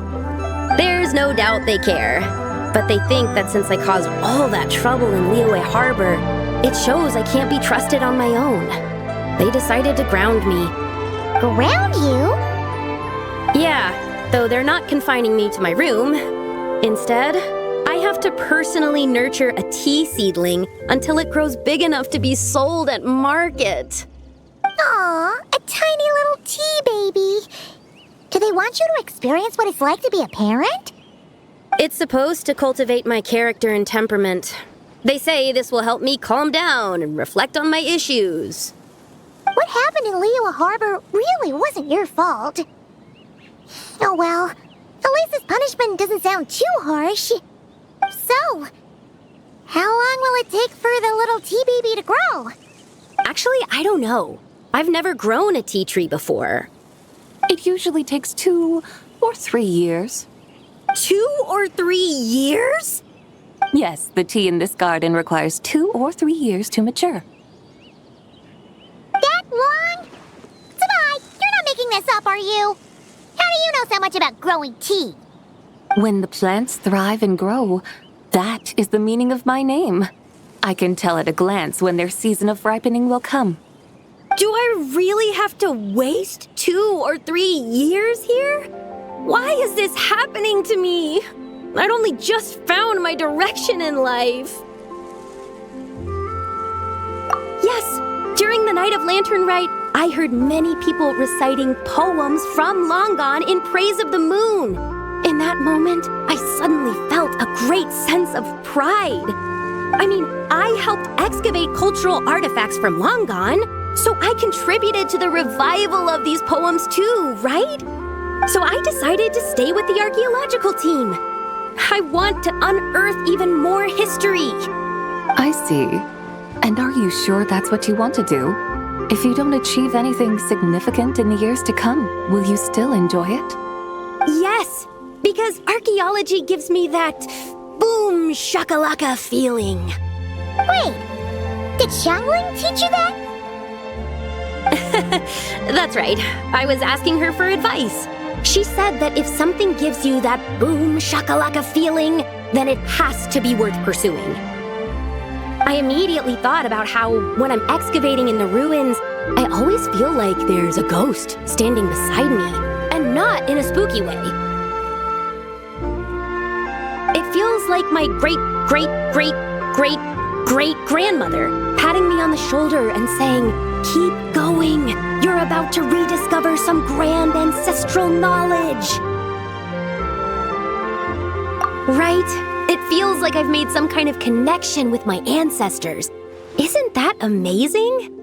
Since you've made up your mind, you should give it your all.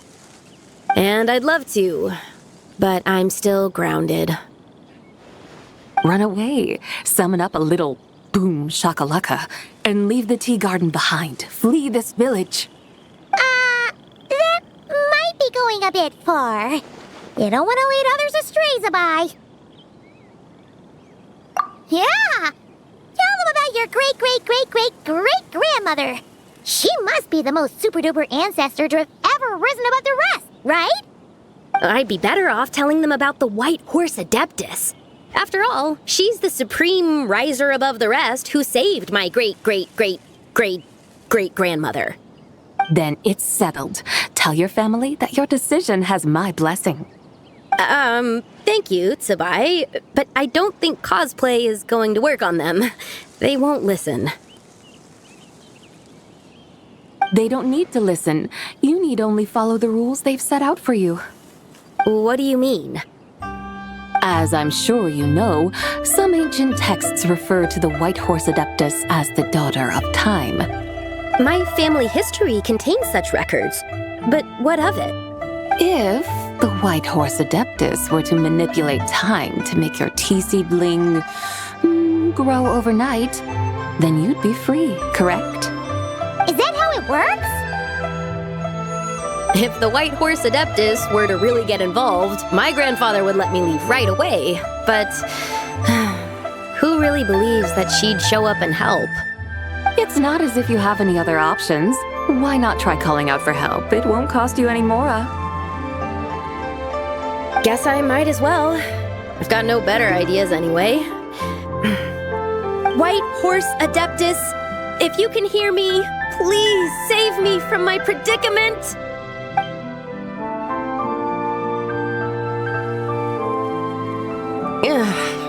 Nothing happened, as expected. Perhaps the White Horse Adeptus has already heard your prayer. Why not come back here tomorrow and take a look? By then, the seedling you planted may well have grown into a thriving tea tree. Thank you, Zibai, for trying to comfort me. I do feel better now, kinda. But can't you really do something like that?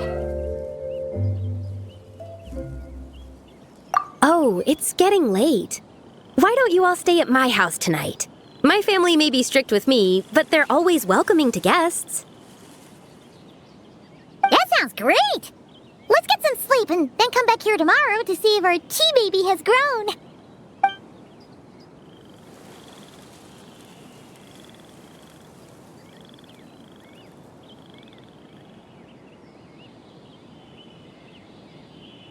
Oh, the tea tree! Whoa! Your tea baby is all grown up!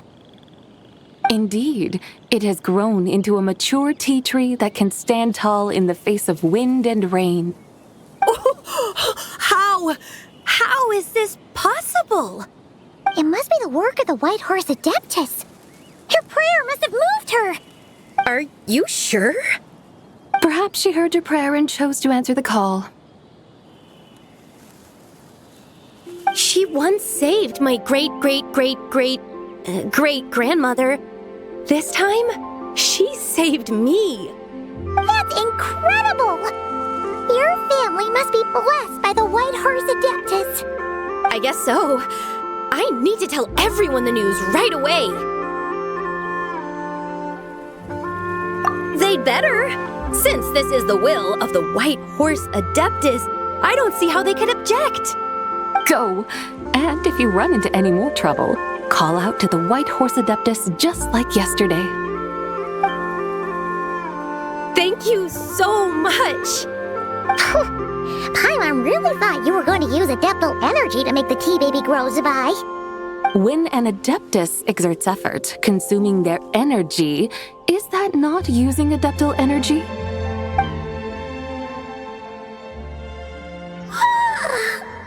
All right. What are we doing out here in the middle of the night? We're here to help Lu Xiangxiang fulfill her wish, of course. Can you really make the tea baby grow? It won't be easy, but there are ways.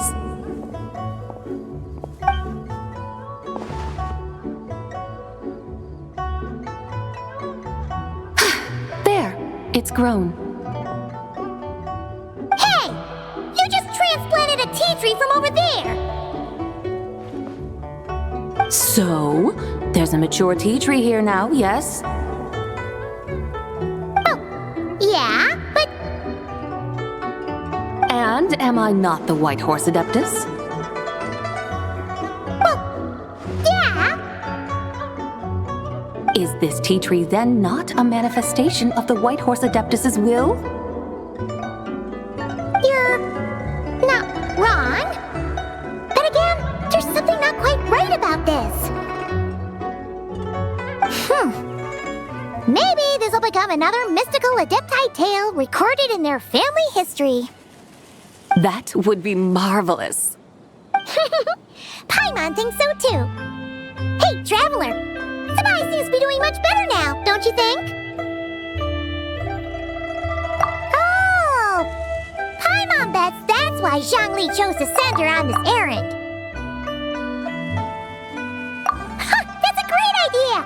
We've already shown her Liyue Harbor, Yuan Wharf, and Xiaoying Village. How about we head to Qingce Village next? Qingce. That name sounds familiar. The scenery there is really pretty, too.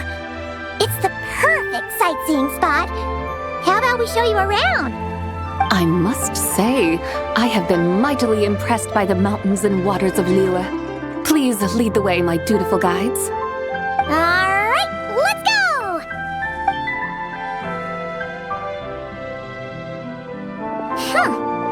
Paimon can't help feeling like we've forgotten something. Pay it no mind.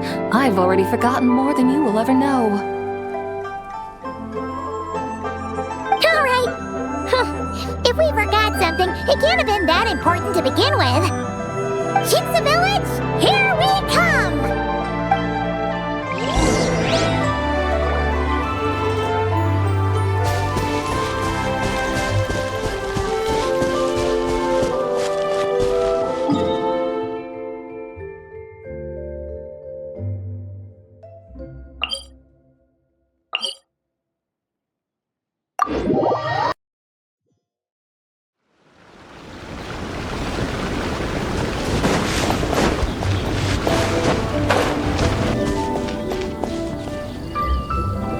We should plant cucumbers. We should plant canolas. We should plant cucumbers. They're easy to sow. We should plant canolas. The flowers are pretty. What are you arguing about, little ones? We're deciding what to plant in our field once Lantern Rite is over. Yeah. Dad gave us a small plot of land to grow our own crops. He said we can keep all the more we get from selling them. We should plant cucumbers, right? Dad plants cucumbers every year. We should plant canolas. We can press the seeds for oil. It smells good and sells for a good price. Ah, an agricultural debate. This should be easy to sort out. Granny, are you a farmer? Could you tell us what to do? Granny? What did you just call me, you rapscallion? Oh no, her eyes are going to turn red again. It's just, my granny smells really nice, and you smell nice too, so... Sorry. How about we call you Auntie instead? Auntie? Oh, all right. Big Sis Zibai, can you help us decide whether we should grow cucumbers or canolas in our field?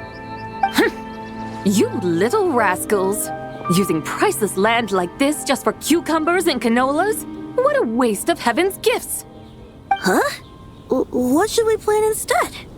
With the coming of spring, when all things awaken, the field should be sown with the 5 grains.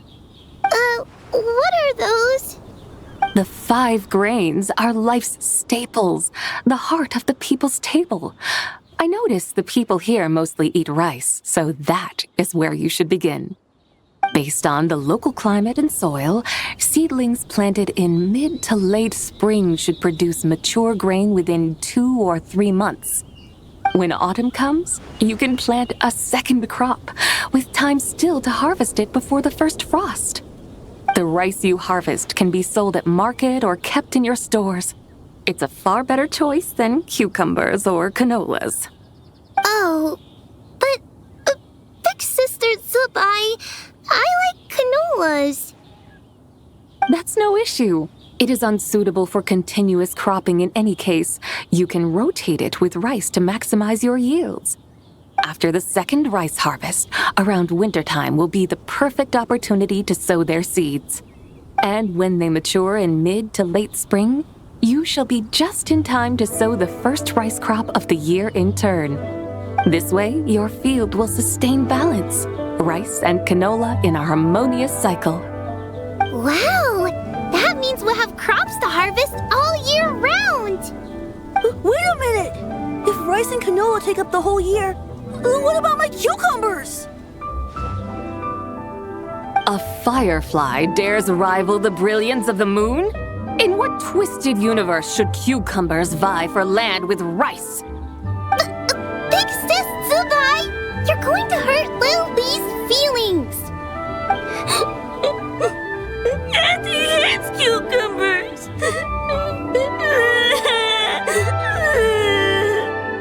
Stop crying this instant! I meant that cucumbers are simple enough to grow.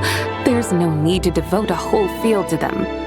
Just find an empty corner of your yard, scatter some cucumber seeds in the earth, and before you know it, you'll have a thriving patch of vines. Cucumbers delight in sunlight and moisture, but they suffer in cold weather. If you wish to plant them this early in the year, you should make sure they're protected from frost. Wow. Is it really that simple? Let's hurry home and get started right away! Are you really in that much of a rush?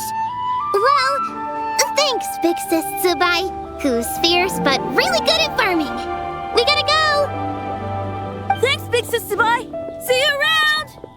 Paimon never imagined you'd know so much about farming. What's so strange about that?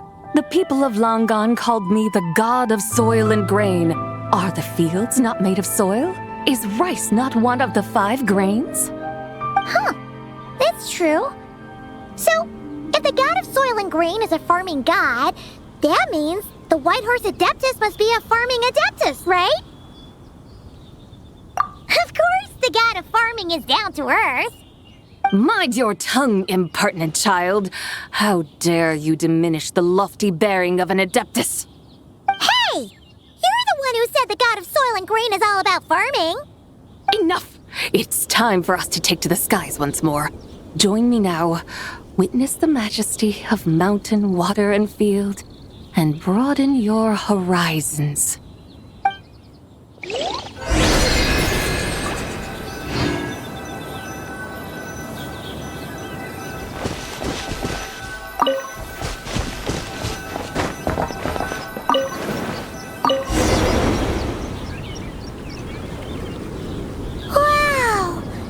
Terraces look so pretty from up here. The mountains tower like pagodas, the hills coiling at their feet like shells. Layers built upon layers, rising and falling in harmony. A truly unique and mesmerizing sight. Thinking about it, you have a special connection to this place, you know. A special connection? Yeah! There's a local legend about a white horse leaping from a pure spring to follow Rex Lapis into battle. Don't you remember? You must have been living in seclusion around here. That does sound somewhat familiar. Oh, and if we keep going up this way, we'll reach a super-duper spooky spot. You might have a connection to that place, too. There's an ancient array that seals away the remains of a fallen god. A god's remains? Yeah! The people of Liyue turned that story into an opera called The Sanctification of Tao Do.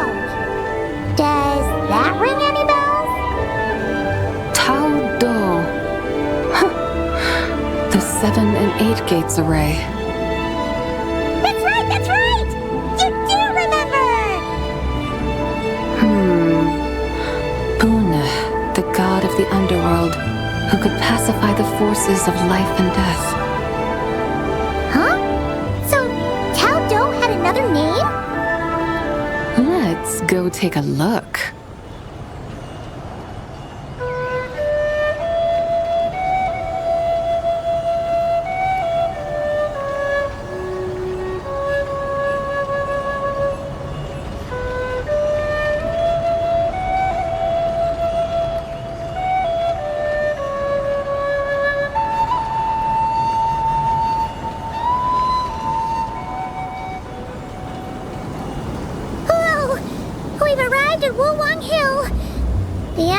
Just turned spooky. I can't help but feel there's something strange about this friend you haven't seen in ages. Huh? Paimon thought she heard someone's voice. Let's head down and check it out.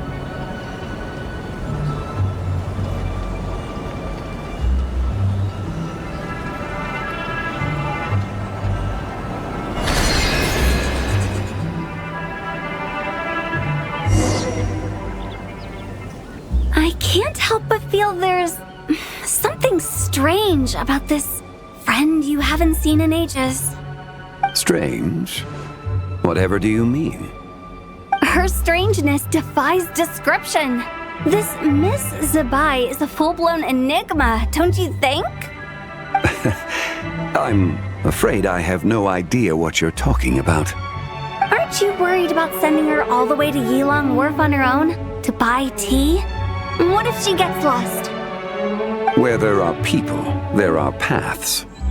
Now I'm the one with no clue what you're saying.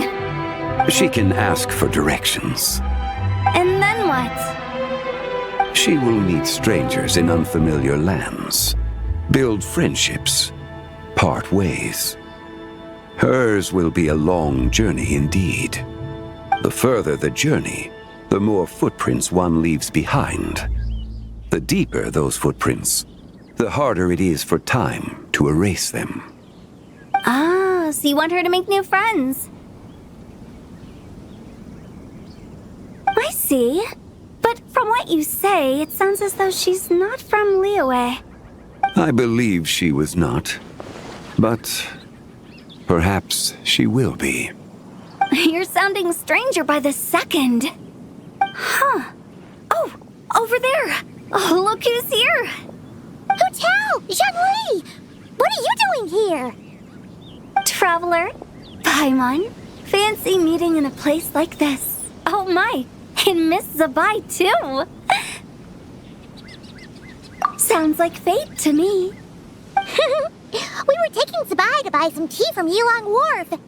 Zhongli sent her there, though she didn't even know the way, and... Oh, drat!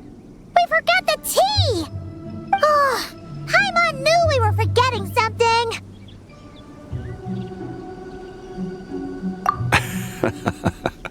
What's done is done. There's no need to dwell on it. Fresh tea grows with each passing year. Let fate deliver it as it wills. Exactly. You can get tea wherever you go. You're hardly running low now, are you? Paimon feels a lot better now that you've said that. Still, I'm a little confused. If you were buying tea, how did you end up all the way out here? We're taking Zibai on a sightseeing tour.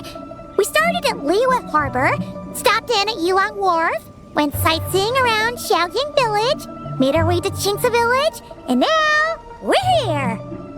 Wow, that is quite the itinerary. Yeah, actually, Paimon thinks it's about time we headed back. I'm here to pay my respects to my ancestors. My dear consultant kindly agreed to join me. It is Lantern Rite, after all. Adepti and ancestors should be venerated alike. Ancestors? Wait, could you be?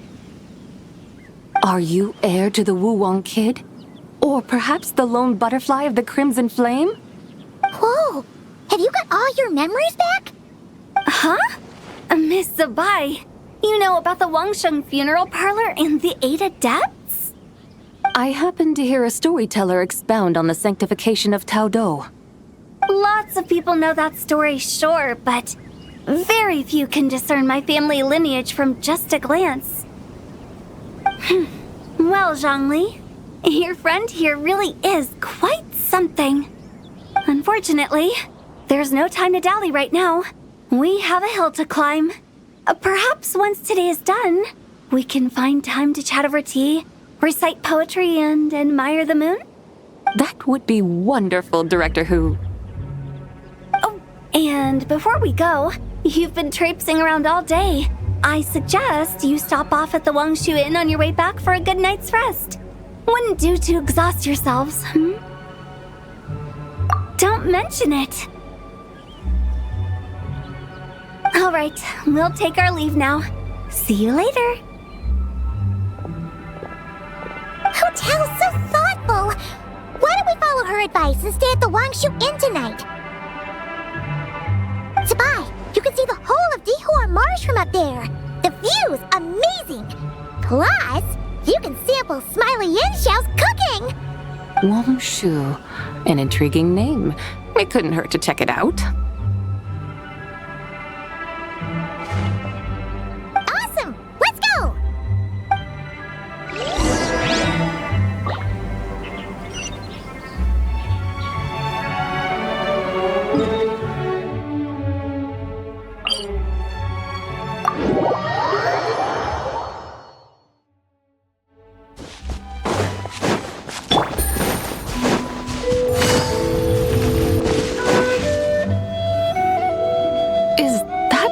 towering structure Wangshu Inn. Sure is. We can take the lift up from over there. Always walking the path long trodden. Does retracing others' footsteps not tire you? Come on, get in. We'll fly to the top.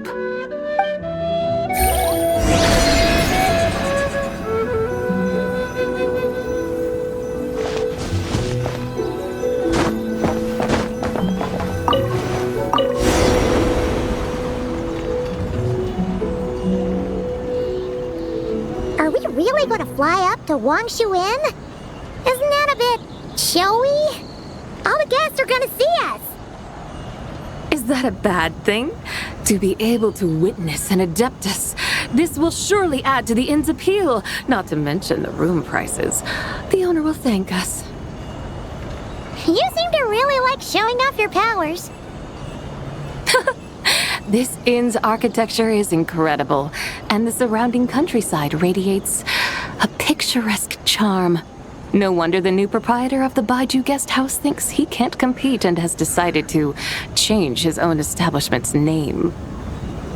The new proprietor? Ah, you mean Lu Shengsheng's dad. So you know about that, too. Personally, Paimon thinks it should go with something like Rex's Rest. That's a contender's name if Paimon's ever heard one. A fitting name indeed. So you think the guest house should change its name, too? Paimon kind of thought you'd say something like, "Such sacrosanct traditions must never change." Time flows ever onward. Why should the rules of yesterday be carried forward into the world of tomorrow? The people of today should determine what is to be kept. Huh. You're not as old-fashioned and stuffy as Paimon thought. The years ebb and flow, seas recede to reveal fields. In the vastness of time, I am but a wild horse in a boundless sea of dust. Even Rex Lapis, having waded through the waters of the river of time, is not quite the same as before. Xiangli, what was he like before? That is another story for another time.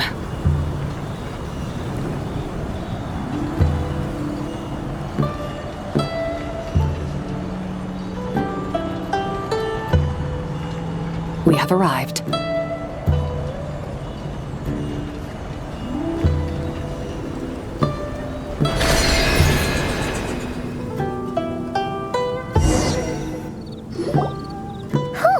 This is the first time Paimon's ever flown up to Wangshu Inn on a chariot. Everything's so different when you're up high. Wangshu. Like moon lanterns and shell lanterns. Might it all be a coincidence? What's a coincidence? Do you not know what Wangshu means? Wangshu can refer to the moon, but its original meaning is actually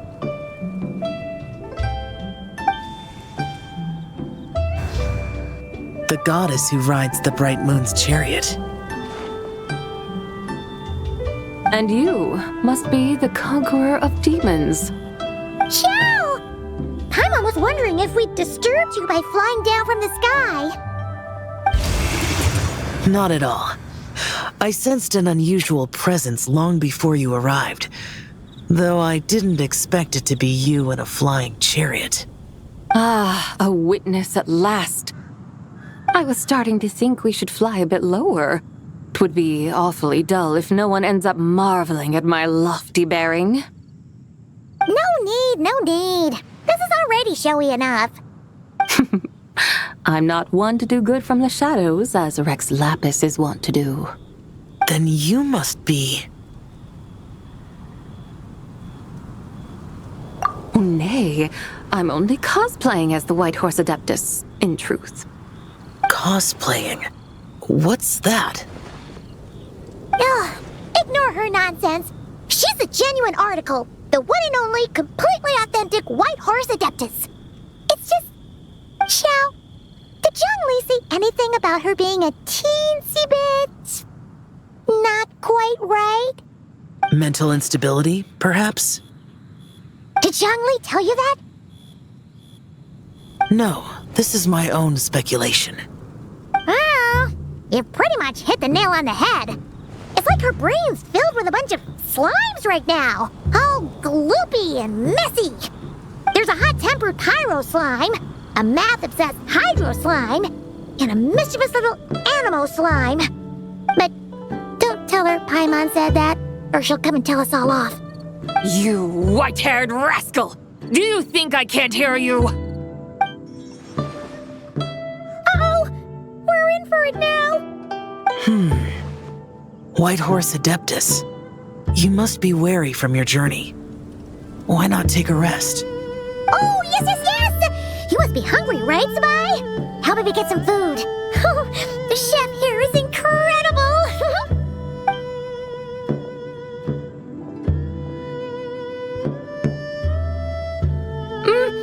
It's so hot! So spicy! Are you okay? Do you want Paimon to get you some water? Don't worry about me. I just need to pace myself.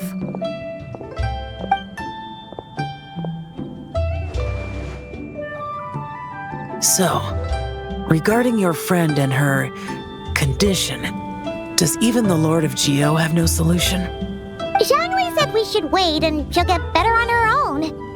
But who knows how long that's gonna take. Is that why her personalities change so easily? Paimon thinks that has something to do with her 3 deadly selves. Zhongli told us that the deadly selves are impure, affecting living things that get too close. The White Horse Adeptus's remnant spirit was attached to the deadly selves for a long time. It makes sense that her temperament and memories would have been influenced by them. But Paimon still doesn't really understand what the 3 deadly selves actually are. Paimon, as you do not practice self-cultivation, I cannot help you fully understand. But you can think of them simply as emotions and desires. The act of severing the 3 deadly selves is a means of exercising wicked desires and cultivating one's true self. I believe other nations have similar practices. In Sumeru, it is known as shattering Atmagraha. Oh! So it's about emotions, desires, and attachments, that sort of thing. It includes those. I wonder, does she still remember what happened in the past? Some of it. But right now, it's like she was suddenly awakened. Like she's still half dreaming. The half that's still dreaming might remember things, but the half that's awake doesn't quite get it.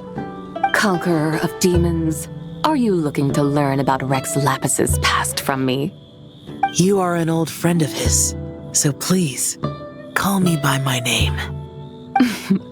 But Conqueror of Demons sounds so much more imposing. In days of yore, he was the Lord of Geo, Heaven's Star. Huh? You said the same thing the day you came back. But what does it mean? I'm afraid I can't remember. Hey! Did you really forget? Or are you just pretending so you don't have to tell? Why not ask Rex Lapis himself? Whether I've forgotten might be up for debate, but I am certain he remembers. He must have his reasons for not raising the past, and you likely have similar concerns. I shouldn't have asked. An answer that suits your style, General Elatis. Now that we're on the subject, though, I suddenly remembered something. Which is? In the distant past, there was a feast, which I attended. I faintly recall the Lord of Geo also being present that day. Oh! And then? What happened? Among the dishes served, there was one that could be found in every household throughout Langan at the start of spring. A dish called Flavor of Spring. I suddenly remembered the recipe for this dish. Is that it? Yes! Since it's lantern right here in Liyue, why don't I make some for you to try? That sounds good.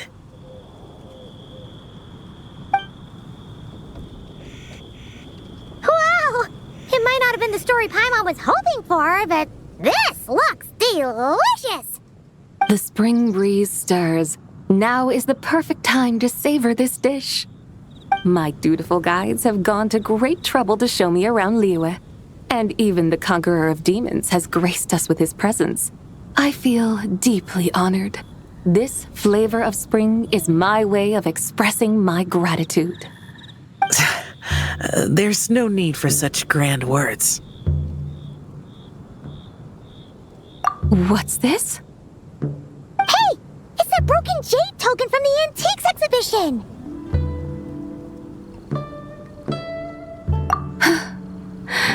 Indeed. This was once an adeptal treasure of mine. I'm amazed it ended up in your hands. Alas, it serves little purpose now in its fractured state. Please, keep it as a memento. Oh, that's a shame. Can't we fix it? This is the way of the world. Once jade is broken, it can never be made whole. Then, what about forging a new one? That is a good point. That it has ended up in your hands must be a message from fate. I could try to craft it into a little trinket for you.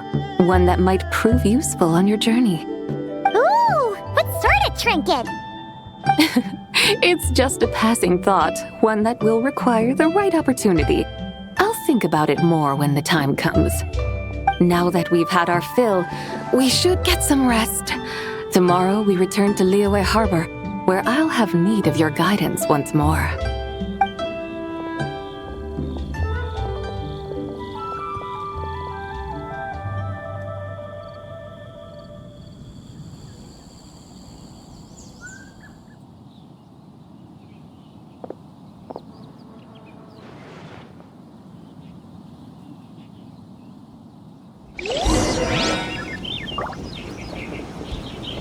Howdy. Please, head straight on in.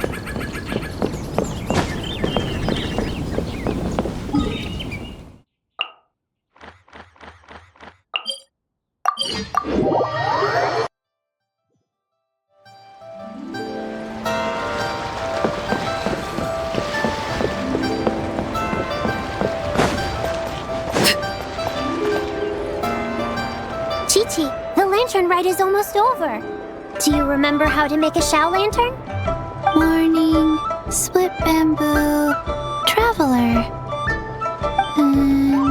Get silk, make Paimon. You've got it all mixed up again. They're here again. Yow! Looking good in that new outfit, huh? Hey, it's Paimon! Dr. Baiju gave this to me as a gift. How does it suit me?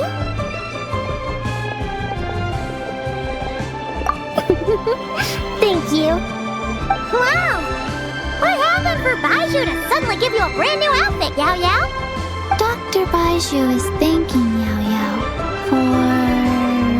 for teaching me to make Shao lanterns.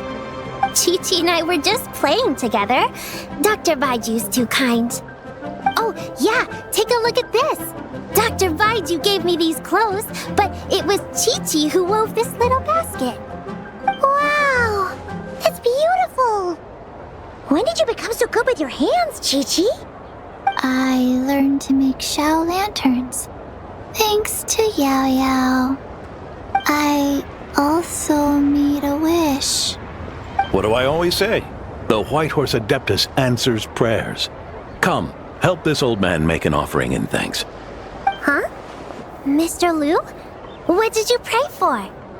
For my idiot son to finally come to his senses and not change Baiju Guest House's name, which he has. Huh? He's keeping the old name? Listen to this. My granddaughter planted a tea seedling in our village just a few days ago. She made a prayer to the White Horse Adeptus to help it grow. Overnight, her seedling flourished into a mature tea tree. Oh, that sure does sound a miracle. Could the White Horse Adeptus really have helped it grow? Of course she did. Oh, White Horse Adeptus, how blessed is our family over whom you keep watch.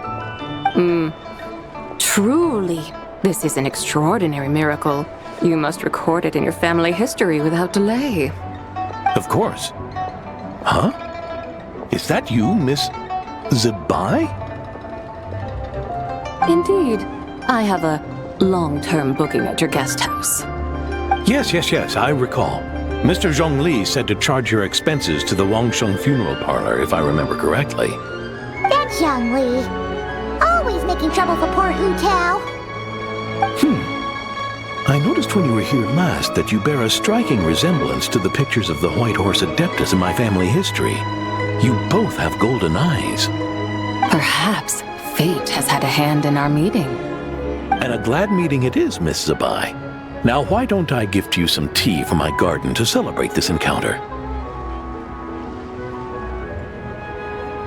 We grow Sunghua tea there, and it has quite the reputation throughout Yilong Wharf. I hope you will accept it. Oh! Sunghua, buy 10 boxes, get half off teas, back on the menu. Buy 10 boxes, get half off? Don't be silly. This is a gift. It's free. Nice! Thank you so much, Boss Lu. There's no need to thank me. You're a visitor from out of town, which makes you an honored guest. Make yourself at home. Lantern Rite may have ended, but the streets are still bustling with activity. Make sure to take everything in, meet some new friends, and enjoy your time here. And that goes for you kids as well. Happy Lantern Rite. Got it, Mr. Lu. Happy... Lantern Rite. Yeah! Happy Lantern Rite, everyone! Happy Lantern Rite indeed.